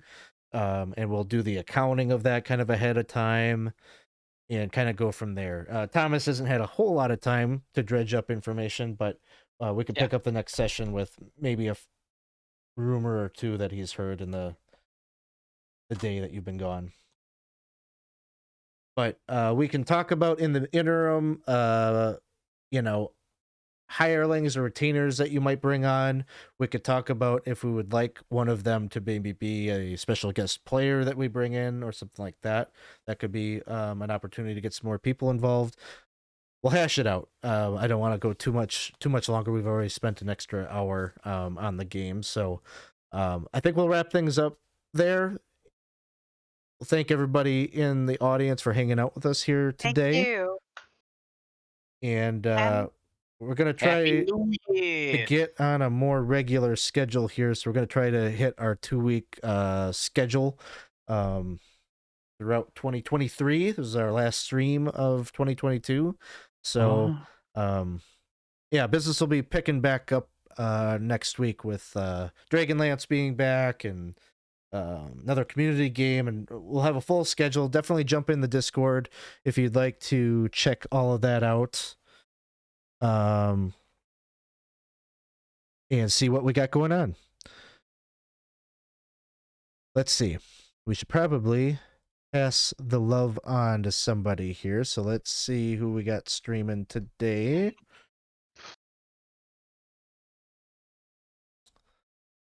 And I see. You know what? Rusty Tonics is not streaming D&D, but they hang out with us enough. Looks like they're playing Monster Hunter. I don't know that Oh, nice. game all that well, but let's go stop in and say hello to them and call it a day. So thanks, everybody. Thank you. See you all soon. Woo-hoo.